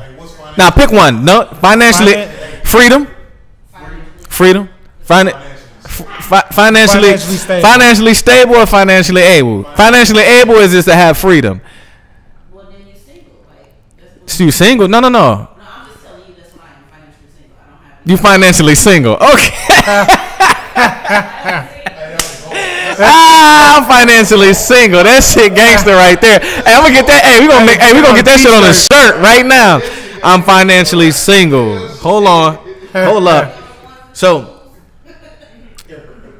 I feel that though, and I mean it all comes down to even when it comes to finance, it all goes back to your home. It all goes back to how you were brought up. It all goes back to what you were taught and the things you need to unlearn, the things you need to learn, the things you need to learn to be on the same page with your significant other or your spouse. You know what I'm saying? So I believe all that shit comes with two people putting together a system, cuz, and really trying to follow that shit as it pertains to them and no one else or anything else. You know what I'm saying? So I think being financially stable is a necessity. I mean, like, yeah, financially stable, you can't survive. This my thing. You can't live. If you financially able, you already passed being financially stable. That's why I say What's that? Come on with it. You, like you said, that's a necessity. Being stable. But at the end of the day, your goal with your mate is to be financially able. So y'all don't have to worry about Yeah. doing anything. I mean, so that's the ultimate goal. And that's happiness. I mean, well, whatever your happiness is.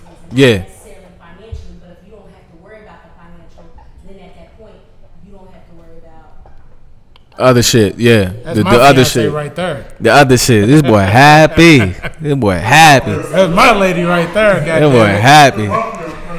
Feel me? Titties. Titties. This nigga here. So You got another topic, bro? Oh, because we gonna come back. We still gonna jump back. Go ahead and get into the main topic. Last week we had a real big scare as independent artists. We thought SoundCloud was gonna go away. They sent out tweets basically saying that the fourth quarter was probably going to be it for them, and Chance the Rapper came through and saved the day. And he said he had a talk with them, and apparently they're working something out to where I'm not sure if he's going to be sponsoring them or what's going to happen with that, but he's going to be a part of it. I guess he feels that's his way of giving back because that platform has been very good to him. And as a independent artist, that's a scary thing to be able to be putting these years and all of your dollars into building your name on a certain platform, and then it goes away. So with that being said, I think we wanted to talk about some things that you can do to protect yourself, just in case you wake up tomorrow and Facebook is gone, or you wake up tomorrow and Twitter is gone. And so, I came up with a list of things that I think that you should do. And one is to build your own website. My boy Gage has been coming up with, what is it? It's GVO Pro LLC. GVO Pro LLC.com. And, this is more than just a regular music website. Yeah. It's going to be blogs. It's going to be, of course, the music is going to be a lot of things that you could offer, that the person is offered that comes on, and hope is trying to keep people's attention long enough to hook them to where it becomes an everyday visit for them, like Google, or like a allhiphop.com, or things like that. That are a part of the culture, and I think it's it's very important. We've been talking a lot about ownership. Yeah. And it's very important to, as far as your content, is very important that you own your content. It's very important that you are the one who is profiting off of that content. Yeah. Yeah, that definitely makes sense, bro. It's like saving money for a rainy day. You know what I'm saying? Just like having your own website versus throwing your shit on SoundCloud, throwing your shit on iTunes. You know what I'm saying? You can't control the everyday operations that those companies go through or undergo. So you can't, you can put all your music out there and then build this fan base, and the shit gets shut down and your fans have nothing to feed on. You know what I'm saying? They have nowhere to get in contact with you. So I definitely think it's important, to build your own website, because at the end of the day, man, you get all, you know what I'm saying? You get all your creative input. It's all yours. You know what I'm saying? There's nobody else's. You know what I'm saying? And then too, when it comes to creating your website and really interacting with your fans, you find out what your fans want, and then you build, because you got your own website, bro. You can continuously build that thing to create a world for your fans. You know what I'm saying? And that way, because it's ever changing, bro. You know what I'm saying? It's nothing set in stone. It's ever changing. Now, when you put your shit on iTunes, bro, it's gonna be on iTunes for 99 cents, bro, a single. You know what I'm saying? You can go on tomorrow and be like, yo, I got this new junk, and guess what? For about an hour and a half, it's gonna be half price, because I said so. You know what I'm saying? True. That definitely makes sense. The second thing that I wanted to make sure that you make sure that you pay equal attention to every platform. I think that it's very important to make sure that you spread your time on social media around, because there are certain users that use certain things that may not use others. There's people who use Facebook that don't know anything about Twitter. There's people that use Snapchat that don't know anything about Tumblr.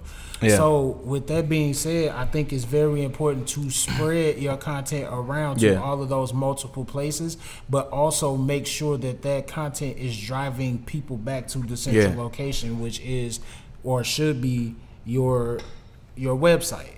So I'm gonna shoot a plug out here, and it's for the people who have 75K. You can buy a software called R Factor. which is $75K. You buy a license, and it'll link all your information to all your social media outlets for you. It'll track your sales. It'll track your traffic, your content. It'll even generate leads for you. It's pretty crazy. It's pretty amazing. You know what I'm saying? It's amazing. You know what I'm saying? Because, like, come on, bro. I don't want to post something on Twitter, bro, then post something on Snapchat, then post something on Instagram, then post something on Facebook, then post something on something else. They have a few platforms where a few things are linked, but not everything, and it's not tracking all your content. It's not tracking your fans. It's not tracking everything for you. That's what I was about to say. I think as independents, because you're doing all of the business yourself, you need to know all of your business. Like, you need to know the full breakdown of your data analytics of everything that you got going on. Yeah. And you need to keep up on what's going on with the platforms that you put Yeah. shit on. That's a lot of work. It's a lot of work. It's It's definitely. As an independent, I mean, you gotta do what you gotta do, but at the you also gotta look at it like 20 years ago. People probably wish they had that type of. oh hell yeah, cause they ain't had nothing but ain't had nothing but MySpace, bro. Fucking money, like what's people that? like Baby them would have made had they had all their hands to, you know what I'm saying? Yeah. Like, you know, or like any independent, like, you know what I'm saying? You know, people would kill for that type of information. the information on that shit. Oh yeah, yeah, bro. Cause that tells you.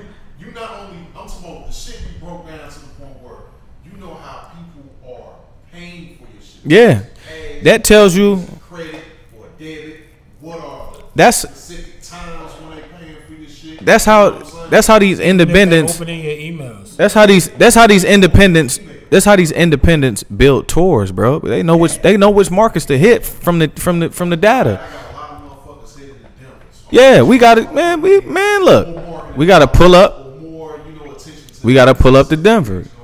Yeah, most definitely. So it's like, yeah, that's definitely important, man. Like, you always got to know what's going on, but it's a lot. You know what I'm saying? It's a lot of information you gotta soak in. Yeah. So the next thing that is very important is to make sure that you are obtaining email addresses.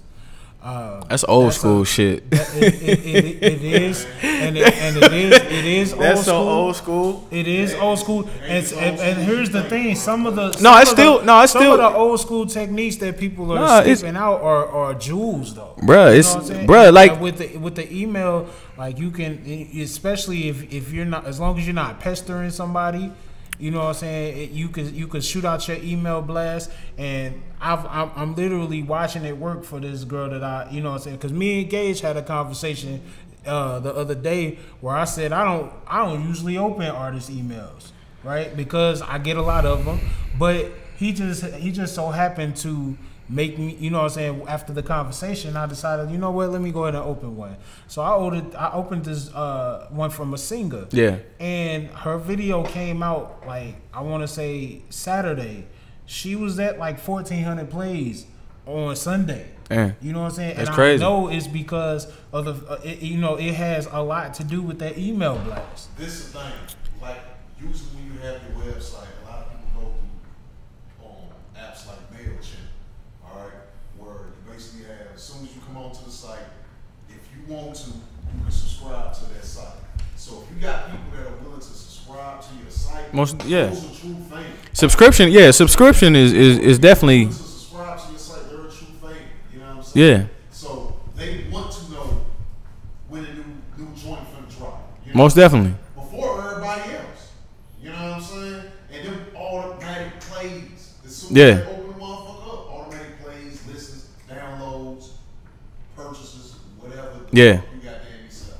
You know what I'm saying? Yeah. I feel that. That shit works. So, another thing is text message blast. Now, as far as the text messages and everything like that, like I said, as long as it's not overbearing, I don't mind. But there has been a lot, especially being down here in the Atlanta area, there are a lot of people who will send something out via text, And to me, that's even better than an email, because I'll check my emails probably once, twice a day. But if you send me a text message, I'm gonna check it. I think that's your preference. I think, and it's all prayer. Yeah, I mean everybody, but a lot of the motherfuckers who get like chain text messages, that shit irks motherfuckers, yo. See, that shit irks motherfuckers. But an email, if you go through, it's personal.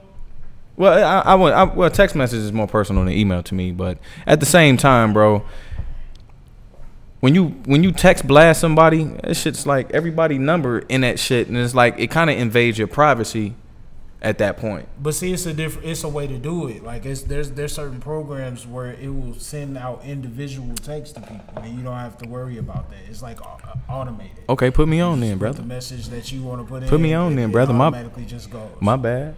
Oh, it happens. My bad. Yeah, I know. Look, bro. One thing, one thing about me, bro. I ain't afraid to admit, nigga, when I make a mistake or nigga, I don't know something. But did you know pirates wore earrings because they believed it improved their eyesight, bro? Oh, was them niggas wrong? But they know them seeds, bro. You tell me, hey, bro. You tell me Captain Phillips got because them niggas knew where they was going, because they knew what they saw, because they had. Wow. Earrings, bro, improve your eyesight, bro. I need to get 8 piercings, bro, on one side. Learn something new every day. On one side, bro. Piercings on one side. But yes, sir. The last thing that I wanted to address in regards to the topic, and I feel like there's a lot of people who skip this step because it's so much easier to do it. You know, it's just you hit a button and it's going out to 1 million people. Yeah. But hitting the streets. Or that hand to hand. What that boy with that Outcast? Hand to hand herb hustling. Yeah, you probably don't know nothing about that. Yeah. But anyway, hand to hand, like I was saying, is crumbling herb, bro. Outcast, man. You know, that's a valuable. You can send out 1 million tweets, you can send out 1 million Facebook messages, but it's something about looking in a person's eye and shaking their hand that's way more lasting. Bro, I come from doing face-to-face marketing. You know what I'm saying? Right. And the reason a lot of these major companies outsource their sales to face-to-face marketing, because they can't beat it, bro. They can't beat it, bro. They get more. Most of these companies get more money off of face-to-face marketing, because if you walk into a store, bro, and I'm fresh and I'm conducting myself professionally, I'm now the face of that brand, bro. And I just shook your hand and I just smiled at you and said, hey, welcome to Keith and Young P Incorporated. Or welcome to Big Will Incorporated. Or welcome to Virgo's Know Everything Podcast Incorporated. He gonna be like, oh, what's up, man? Damn, bro, you sharp. Yeah, it gives you that feel, bro. It opens up. Nothing beats a handshake, bro. Nothing beats a handshake, bro, as far as being personal, bro. One of my homeboys told me, well, one of my OGs growing up, he said, a handshake and a smile will get you further than money. Exactly, bro. It opens up a door, bro. Like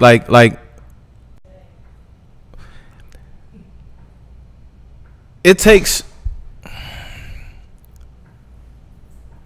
it builds trust, bro. It builds a rapport. It builds trust. When I shake your hand, bro, and you can look me in my eyes, bro, and I speak to you about business, something that's personal to people, to companies, to business, bro. Then they like, okay, I know what this guy look like. I can kind of gauge what he or she stands for. And you know what? I like their character. I like their personality. So you know what? Maybe I can move forward and we can speak about business and we can close a deal from here. You know what I'm saying? Other than that, bro, I call you on the phone. I say, hey, Big Will, yo, I got this business deal, man, but I need 5 bands. You know what I'm saying? I'm gonna give you the rundown. You ain't never met me in your life. You gonna be like, nigga, get off my phone, bro.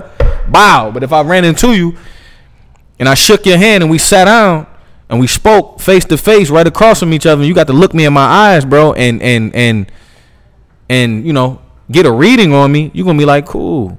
All right, cool. You can at least walk away and say, hey, you gonna at least walk away. It's a 50-50, bro. You gonna at least walk away and say, hey, I fuck with that guy, or I don't fuck with that guy, or he kind of rubbed me the wrong way, or I kind of like that. I kind of like that cat. Let's see what's going on. But you still, you gonna give it a chance. I'll call you on the phone and say, hey, Will. Yeah, I got this. Hey, bro, I got your number from so and so. Yeah. That's it. That's it. You know what? Yeah.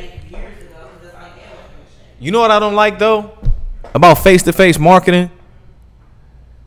Shit's dirty. You gotta shake a nigga hand, bro. You don't know what he was just doing with it. I promise you. I swear to God. Listen. No, check me out. When I was doing face-to-face marketing, cuz I would shake people's hands. Some of their hands were crusty. Some of their hands were clammy. Some people even had, you know what I'm saying? Some people even had, I done seen cats with like warts and all types of niggas. I'm like, how's it going, sir? You know what I'm saying? None of that, bro. But like, but face to face, getting out in the street, bro. It builds a reputation. You build rapport a hell of a lot faster because people really, they kind of, what's the word? I ain't got the fucking word, but they lean into your brand, bro. I won't say they faster. Not even buy into it. Buy into it. I would say, they buy into your brand. I won't say faster, and the reason why I won't say faster is because you can literally throw a video up, and it literally go viral overnight, and now 1 million people know who you are. But that doesn't build a connection. But the base is more solid when you do it hand to hand. How many times have you heard an artist drop a record on the radio or drop a video, but then you seen this motherfucking interview, and you like, damn, I straight. I kind of fuck with that guy now. Or I kind of fuck with her now because she just did an interview. And I really got to understand who he or she was, and now I like their music more. Yeah, that definitely happens. That's face to face. That's a facet or an aspect of face to face. What face to face marketing does. So yeah, you can maybe you hit the internet, you go viral. Yeah, you get known faster, but the connection that you build, a personal connection with the person. Even though let's say 1 million motherfuckers knew me, bro. The key is making 1 million motherfuckers feel like they know me. Not just they know of me, but like they know me, like I'm their homeboy, like J. Cole. Like J. Cole's the homeboy to everybody in the world, bro. Like that's big bro, you know what I'm saying? Oh, that's my cousin. Oh, my cousin. That's my cousin right there. J. Cole's like everybody cousin, bro. I'm finna go over J. Cole crib, cuz we gonna eat some barbecue. He said like we ain't got no foreign cars outside, just something to get the A to B. You know what I'm saying? Cause the neighbors think I'm selling dope. Awesome. So let me tell you, did you know? Listen, shout out to the people who like to eat snow. Did you know nearly 3% of the ice in Antarctic glaciers is penguin piss?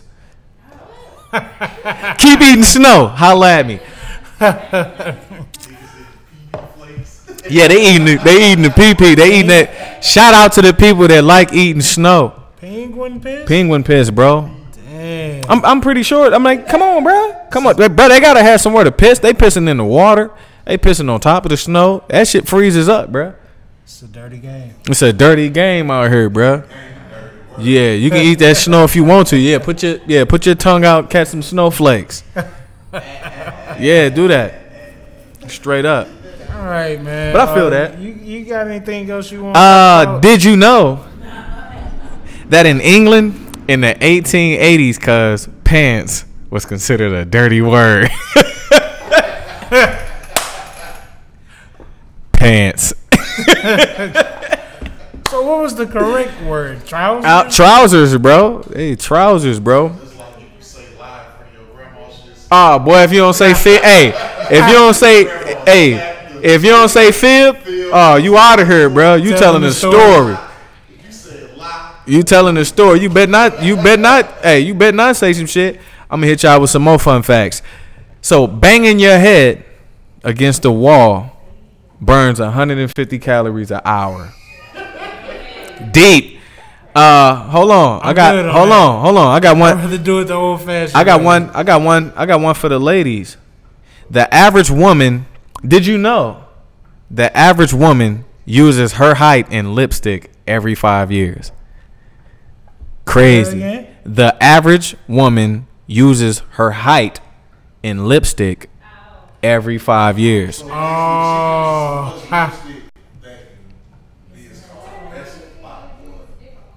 Check me out.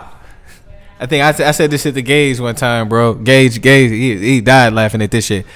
Did you know if you lift a kangaroo's tail off the ground, it can't hop?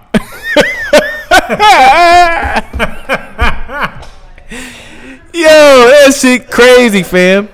Yo, this shit bananas. You know what I'm saying? I remember So Tekken, I used to grab the kangaroo. I used to whoop ass, dog. before they deemed the word bloopers, movie trailers were called boners, fam. Waka, waka, waka. Yo, I'm trying to tell you, bruh. You don't know shit till you know. I'm telling you. Yeah, that's definitely true. One last one, and we gonna go. All right. So, since daddy long legs have penises, Nigga laughing already. since daddy long legs have penises, they're not considered spiders, bro. They're not spiders because niggas got dicks. Wait, all spiders are females or something? No, daddy long legs aren't spiders because they have dicks. So what do male tarantula have? So they just daddy long legs. That's a spider. A daddy long leg is a totally different species from a spider, bro. Everybody can Hey, why categorize it as a spider. legs are the most venomous spiders? I ain't never heard that one. I swear I heard this shit, but because they can't bite us and dumb shit. I ain't never heard of that one.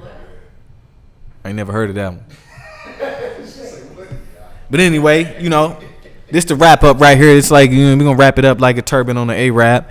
Nah, we're gonna we got 2 minutes left, bro. We can't even freestyle. Maybe next week we gonna I'll freestyle next week. He don't want these problems. Man, I'll smash you, cuz. Nah, we ain't gonna battle. We don't want that, bro. Hey, don't bring We don't want that, bro. Don't bring me out of retirement. We don't want that, bro. We don't want. He don't want to battle. He don't want. I seen him on Freestyle Friday. He don't want no parts of me. Man, Them class was clowns. He don't want no parts of me, fam. all right, we'll see. You did your thing though, bro. You always trying to compete with me though. You got the Look. drinking. Competition is competition, boy. I love it. You know what I'm saying? All right, I feel that. All right, so we gonna wrap it up. Thank you for another week of tuning in to Virgos Know Everything. I go by the name of Big Will. I go by the name of Young P. And did you know Facebook, Skype, and Twitter are all banned in China? Holla at your boy, man. Meacham Park, man. Shaper Ave, Erie, PA, St. Louis. Holla at us. Yo, what? What's up, everybody? We back at it. Cash Color Cannabis, a high level of conversation. Back on LivehiphopDaily.tv. How you doing, man? I'm doing well. How are you doing tonight, Mecca? I'm doing well. I want to say, first, before we introduce everybody, I want to let everybody know how much better I feel right now that he turned this fan on. I tried to explain to her, like, darker skinned people such as myself, you turn all these lights on me, I turn into coffee, dog. It started just, all this shit just start heating up. So thank you for putting the fans on, man. But yeah, I told everybody we had a special guest in the building. Introduce yourself, man. Well, Well, I am D. Dawkins Hagler, Yep. and I am the founder of Global Cannabis Alliance. Yes, ma'am. And I am excited to be in here and talk to you today. All right. I want to hear about what's going on with you. Oh, you want to hear what's going on with me? Yes, I do. Oh, that's a deep story. Like it's literally a everyday type thing, man. From movies to the podcast to life, you know. So tell me about this movie that I'm not in. Oh, the movie you're not in. Actually, I tried to get you in. It's funny. I got proof of an email too. I sent you an email, but it's called The Color Green, Cash Color Cannabis. It's about the lack of minorities in the cannabis industry. You know, we've been filming it for a year and a half, and we got 2 more months of filming. And we're gonna shoot. We're trying to see if we can. Well, we've been in negotiation. We're trying to get it into the Atlanta Film Festival next year. So shout out to my man Cal Boulder and everybody over at the Atlanta Film Society. So hopefully we make that happen next year with the documentary. But we still can get you in. You know, LaDawn Jones is in it, so I definitely want to get you in. Yeah. Yeah. Because I'm going to feel some type of way. Okay. LaDawn is my girl, so I know she probably was holding it down. Man, she did too. Yeah, Man, well, all right, let's get to this conversation. Okay. Let's get to this conversation. You see, she's a lively human being. How did you get into politics in the first place? Like, what brought D. Dawkins Hagler into this wild world of politics? So that's a good question. So I'm originally from South Carolina, Okay. and so my very first political stint or being engaged was being appointed by the governor at that time to the parole board. And so I had many juveniles. I was over there, all the juveniles in the state. And so what I was realizing was a lot of my young boys were being incarcerated for simple possession of marijuana or truancy and things like that. And so I figured that what I needed to do was really get deep into it and try to change laws that would prevent them from being incarcerated in the first place. I took a lot of heat the years that I was the chair of the parole board, the youngest, the first black, first female to chair the parole board, the juvenile parole board, because they said I was letting out too many young African Americans from the juvenile justice system. Look, and in South Carolina. And in South Carolina. Like, I went to school in North. I went to John C. Smith, so my mom used to ban me from going to South Carolina. Well, South Carolina is not that bad, but they will lock you up. So that's how I got started on that. Yes, end. they will. They will. Yeah, and they take you to the big jail. And you don't they go take to you the to the little big jail. jail. They go big jail immediately in South Carolina. So they do. Yeah. So we had to look at that situation, and from that I said, I think I would serve even a better job if I was elected to the General Assembly to write some of the laws. Okay. When I moved to Georgia. All right, that's what it is. So you basically been doing this for a while. I've been doing it for a while. I was appointed to the parole board at 29, and so that was a good little while ago. Yeah. So and it sounds also that decriminalization of cannabis has been like a thing of yours for a while now as well. It has been a thing of mine because I am, like I said, I was really concerned about the mass incarceration of our young people. Yeah. And one of the common denominators was, simple possession of marijuana or possession and so drug use. And I was like, well, we got to do something. Yeah. About this situation. And so that's how I started with a lot of the decriminalization aspect. But then the medical part came from a lot of people that I knew who were suffering from different ailments. And then in 2015, I myself was diagnosed with breast cancer, and I was but I'm good. Look at me. Don't I look good? Right. Because God is a healer, right? Right. So hey. So one of the things I didn't want to do was get caught up in that opioid whole frenzy, because I was like, I don't trust drugs that are made by the man. I just don't trust them too much. No, I understand. Of the impact, and I've seen too many people dying, and now you see that the country is dealing with this whole opioid addiction situation. So I was like, what can I do? And so I'm on many task force at that time as a legislator around the country. So I was in Colorado the day they became legal with my Colorado legislators. I was in Washington State the day it went legal in Washington State with my Washingtonian legislative camaraderie. I've been in California with the California legislators. So I've been, whenever it was coming on board to become legal, I would be there at the beginning with them. Okay, that's what's up. And you was also there in the beginning for Georgia. You was there. Speak to us about how you got into politics in Georgia and how you kind of bumped heads. I want to speak to us about bumping heads when it came to making sure there was a diverse enough panel when we started actually exploring medical marijuana in Georgia. Okay, so you just asked me about 3 questions. Yeah, in 3 one. So in one. When I came, literally right there. So I came to Georgia to go to grad school to work on my PhD in political science, and then I kind of took a little turn because I ended up. While I was working on my PhD, I ended up going to seminary. At the same time because I'm also a minister. So you a pastor too? I'm not a pastor anymore. Okay. I'm still in clergy, but I try to help people understand what we have to do in this industry. Okay. So I'm laughing at the people in the room, and they're like, "Oh Lord, you got a preacher in the room." So anyway, So anyway, I got started like that in the political arena. Yeah. Because I've always been involved on the national level as well. Have worked on a lot of national campaigns. I've done a lot of stuff in my life. And then I said, what can my impact be here in Georgia? And so it was the General Assembly. Yeah. Now, the past 4 years, so let me set this up. So one of the things I always do, I'm never ashamed of who and what I am. You know, I'm unapologetically black. I mean, that's just who I am, unashamedly and unapologetically black, because that's how God made me.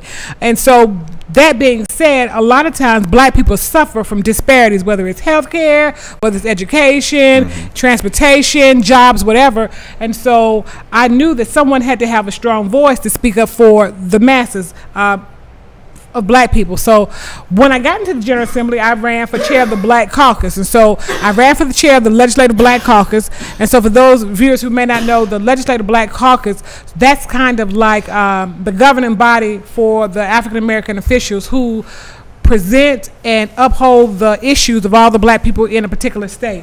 So in the state of Georgia, we have 10 million people, 3 million are black. That means we make up 30% of the population. And so we had to have a strong voice. And so they said because I was new and had only been in the General Assembly 2 years, they did not think I could win that position, because Georgia is also the largest black caucus in the nation, 61 members in the House and the Senate. And they said, well, will this young woman be able to lead the caucus? And the answer was yes. So they voted for me to be the leader of the caucus. And then I was re-elected subsequently after that. So I was elected to chair the caucus in 2013. So from 2013 to 2015, and then from 2015 to 2017, my term was up in January. Now, I said all that to say, so when the governor appointed his task force for cannabis, medical marijuana, there were no African Americans, no Hispanics, no Asians, no Native Americans. And I said, what is this? This doesn't even look like Georgia. And so I made a lot of fuss about it. He didn't want to do anything about it. And I said, don't talk about it, be about it, Mecca. So I said, so I'm just going to create my own commission. I could do that. I'm the chair of the Black Caucus. I have the power, the credentials. Why not make it happen? Because the worst thing that you could ever have is a person in a position of power who don't use their power for good. Because we have enough elected officials now that's all about themselves, that never stand up for the people, because they want to do what's politically expedient. They don't, you know, they're scared to take a hit. See, I can take a hit, because if you can survive, if our people can survive the transatlantic slave trade, coming across those waters and being slaves and being subservient, if they can survive that, then surely I can survive standing up for black people and getting a hit every now and then. So I said, let's start our own cannabis coalition, because you had people like Coach Harris, who was coming to the Capitol harassing me, you know, and so he would come in the room and be like, I want to talk to you about marijuana. And I'd be like, no, because one, you know, I didn't know enough about who he was, and he had, you know, some other people around, but finally he wore me down. You know, sometimes it takes persistence. And so he came, I heard what he had to say, and others who came to the Capitol to lobby, and I knew that the information was there about what we needed to do. And so we formed the Minority Cannabis Coalition. At that time, that was the first Minority Cannabis Coalition that was put together by a group of policymakers in the country. So I said, okay, I can do this. And from that, here we are today. We're here. So that was a long way around. It's no problem. I was the one who asked you 3 questions in one. So, speaking of, thinking about it right now, how do you feel about what you see in Georgia when it comes to medical marijuana? I know we have HB 722. Alan Peake has been huge when it comes to creating a bigger conversation about what's going on in Georgia. But do you feel like on the diversity side, it's becoming what you I guess sought out early when you formed your coalition? We have a lot of work to do. So first of all, let me do this. I do have to give a shout out to Alan Peake, because he really did get in there and get some things done. But he also was in the majority party. The majority party has the control. So he has, you know, he had the microphone. But what he didn't realize is that my voice, even though I may be short in stature, my reach is long too. So I had the voice to start some things to make them happen. So I said, well, what do we need to do to get this cannabis coalition going so that minorities can have equal playing field, at least be able to get in the game? And so one of the things when they started passing, so in 2015 we passed Haley's Hope, right? And so Haley's Hope at that time only had 8 conditions, but one of those conditions that the Black Caucus fought really hard for, Mecca, was sickle cell anemia, which because they were not even going to add it. And I said, let me explain something to you. If you have no diseases on here, that specifically have a heavy impact on those who are people of color. And if you all know this, sickle cell anemia and lupus and things like that, they disproportionately affect African Americans, that was us. And so I said, this bill will not pass unless you add one of those conditions. And so the one we fought with and ran with was sickle cell. And so needless to say, because the Black Caucus, we did vote as a block on that. Remember, I said we had 61 members in between the House and the Senate so that sickle cell could be added. And so sickle cell was added. Now, fast forward 2 years, they added 8 more conditions to the bill. But even having all those conditions added to the bill does not mean that they will take care of people of color. Because remember, this is a multi-billion-dollar industry, right? And so they already have in mind some of the cats they want to have to get the licensing, of course, to do all I've of the sales. But I was like, but not on my watch, because I know too many people, and if we all rise up together, then we can do anything. But fair, because it's strength in numbers. There's enough people, even in this room that you have, that could sink a battleship if they get their minds in the right place. If we work collectively together, and so.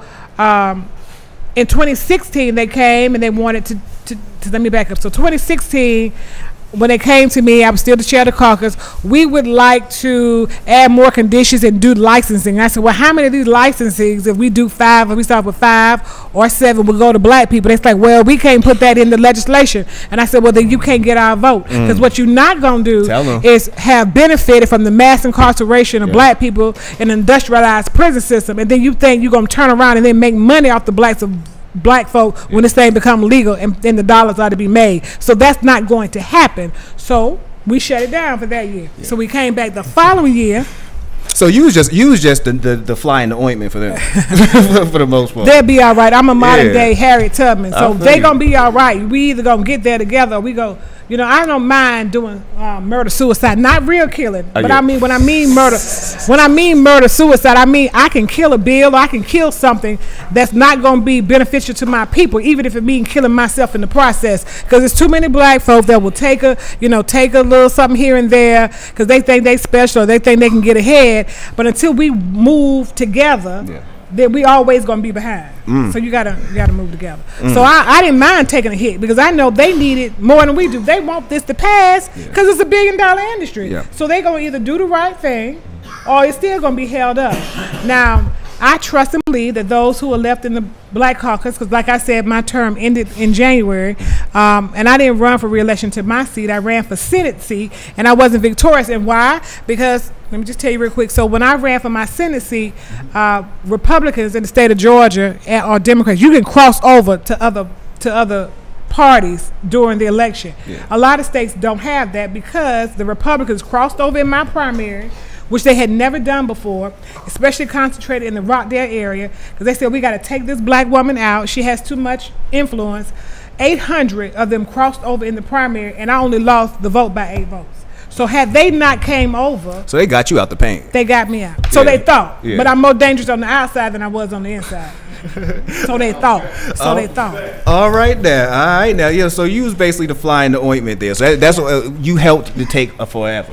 Yeah, and I took it. But you did it for a good reason, and I would say that too, because you don't see a lot of politicians actually make a stand like that, and you definitely don't see too many of color make that stand. You know what I'm saying? Like you say, it's one thing to get that little bit of power, but it's another thing to know what to do with it.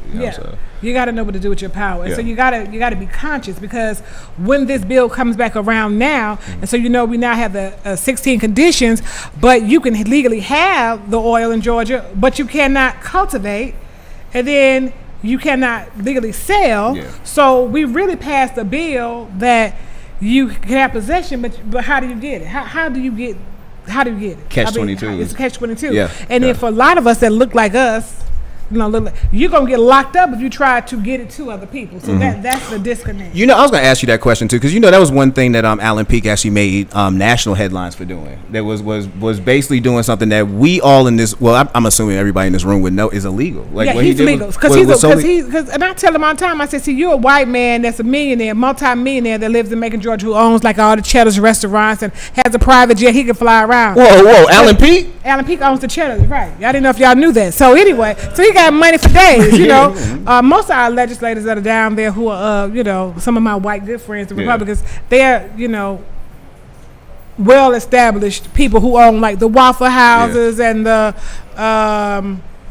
the other rest. They own a lot of stuff. They can afford to get into the trouble, so they can come down there and play because it's playtime, not playtime. They're serious.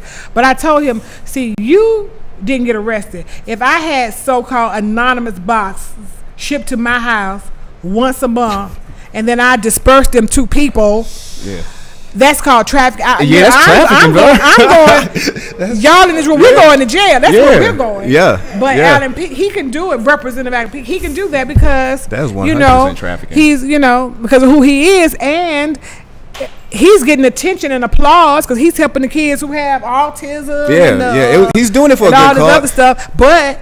I've been doing the same thing for a good cause and giving it to people who have lupus or HIV/AIDS or sickle cell. Guess where D is going? You telling that story from jail? Let me tell you. Telling that story from jail, man. Before we get to a break, I do want you to speak briefly. Are you going to run for another office? Well, that is what I'm doing. I have an exploratory committee right now to run for Secretary of State for Georgia. Against Brian Kemp? No, Brian Kemp is running for governor. Brian Kemp needs to be all the way out the paint. It's an open seat because not only do I care about voting rights, because that's important. That's what the Secretary of State does, but I don't know if other people realize that the Secretary of State also gives all the licenses in the state of Georgia, deals with all the securities in the state of Georgia. So there are a lot of different things that the Secretary of State office does and bringing business and industry to the state and being on top of that. So this is what I'll be doing, is running for Secretary of State. And it will require people like you, Mecca, and your listeners, your followers, the people that's in this room, to then go back out and tell the story.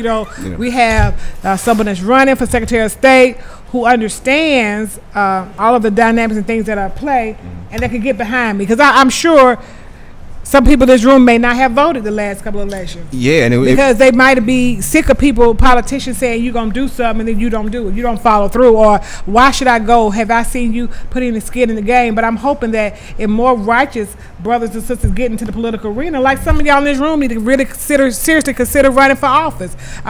Don't just sit at home and quarterback from your couch or from your car, be cussing at the TV. You got to get in, because it takes... You can't win unless you're in the game. I feel you. That was one thing I actually did last couple months ago from John Ossoff. Matter of fact, we went out there, campaign, got the police called on me. Yeah, it was a lot. Yeah, and they really called the police because again, it was a racial thing. So we're in 2017, and they were targeting. Profiling black people who were out campaigning for Ossoff. Oh yeah, they did story. Like, matter of fact, the funny part about that story is the route was actually following us that day. So that's how we got the police called on us. I knock on somebody's door to say what's up, and she looks behind me and she sees these two black dudes standing on the corner. Oh no. Yeah, so we had a nice little conversation, and before you know, I walk down the street, I see 3 police SUVs fly on opposite direction. So they were stopping any and everybody who was on that street, and come to find out when the story ran, apparently they called the police on me for knocking on their door like that. Yeah, so that's Georgia. That's Georgia. That's the South. That's Georgia, man. So when we get back, we're going to take a brief break real quick. This is actually the 20th anniversary. This week is the 20th anniversary of Missy Elliott's Super Duper Fly album, her debut album. I thought to pay homage for that, we dropped her the video for Super Duper Fly, because that was one of my favorite videos of all time. So I know it's a little bit out of order for her, but throw Missy Elliott on Super Duper Fly. When we get back, we're going to talk to D. Dawkins Hagel about the Global Cannabis Alliance and what more initiatives you're doing to try to get people of color more aware of what's going on with this cannabis industry. So stay tuned. Cash Color Cannabis, a high level of conversation on LivehiphopDaily.tv. We'll be back. Okay. Proceed. All right, what's up, everybody? We back. Cash Color Cannabis, a high level of conversation on LivehiphopDaily.tv. Still with my special guest, the Honorable D. Dawkins Hagel in the building. Yes, it's still good. I'm still hanging on. I'm hanging on. I appreciate you. Appreciate everybody who in the audience who came by for the Uncle Dude's Bake Nation pop up. Remember, if you're on Instagram, use the hashtag CC Live. Cash Color CCC Live. Excuse me. Cash Color Cannabis Lives. # Cash Color Cannabis Live. CC Live. So next we're gonna talk to you about some cannabis stuff, man, because I know you're into a new organization called the Global Cannabis Alliance. Speak to me about how you got involved in that and what exactly are some of the goals for the Global Cannabis Alliance. Okay, so I'm glad you asked that. So the Global Cannabis Alliance basically is an organization that is pulling together all the different organizations, because it's fine to have all the different various organizations, but if you don't have someone that's kind of pulling everybody together so that we can have a collective agenda, then you may not get things accomplished accomplish because there is strength in numbers. Yeah. And what do I mean by that? Sometimes when you have like a lot of organizations like the NAACP or the SCLC and all these different groups, sometimes you have to have a mechanism in place every now and then to convene like the National Action Networks all together in one place so they can talk about the issues that plague us. So the Global Cannabis Alliance, I actually have two organizations, but Global Cannabis Alliance, that's dealing with bringing everyone together. That's going to be the big umbrella so that we could actually push cannabis, hemp policies in this country the way that needs to be and have the real conversations to get us all on equal footing across the country. Okay. And so that means if you have an organization like Cannabis, Green Rush Team, or the Urbanomics, or the Minority Cannabis Business Association. Yes, Minority Cannabis Business Association. You all come together so that we can get this agenda moving, because if I don't know anything else, I know public policy, and I know how to approach public policy, being a policymaker myself. And so we've just got to bring everybody together to harness our strength. And so one of the ways that we're doing that is what we're having at the Capitol on Friday. And so I'm really excited that at the Capitol on Friday, this will be the first time something like this has happened in the country, when you have those who are leaders in the industry, those on the medical side, those on the business entrepreneurial side, I guess, and then all of those who are elected officials coming together, policymakers, to have a joint conversation on where we see this going, in particular for minorities. Where do we see this? What's going to happen? How do we get included in the game? What kind of resources do we need to pull together so that we can actually get those licenses and do the things that we need to do? Okay, that's what's up. How hard? Well, I'll say that question for the last one. Who are some of the people who are going to be involved in the hemp and cannabis event that's going on this Friday? Like, who are some of the speakers? Okay, so we have so many different speakers, and I hate to start listing them because I may leave some out, and then that's really, really bad. But let me start with my colleagues. So I'm bringing in some elected officials from outside of Georgia as well as in Georgia. So Representative Billy Mitchell, have to give him a shout out. He is. I want y'all to shout him out. He's actually our host for at the Capitol. He's also the vice president of the National Black Caucus of State Legislators. So let's see how it works. You have a black caucus on every state level, and then you have the umbrella, which is the National Black Caucus. And so Billy Mitchell is vice president of the National Black Caucus. He actually succeeded me on the board. When I came off in January, I was I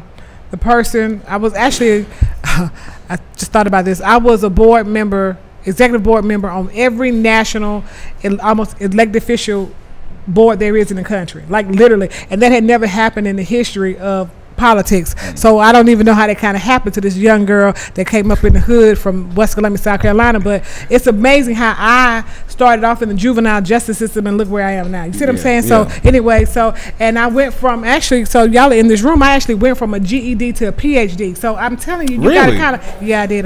Man, look at God. So I'm just trying look at God, man.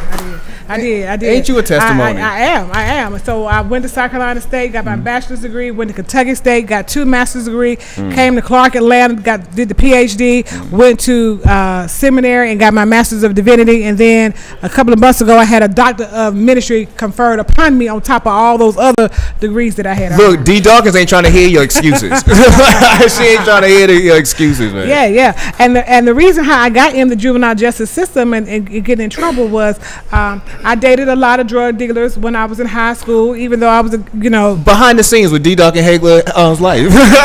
So she dated the trap boys. All right, proceed.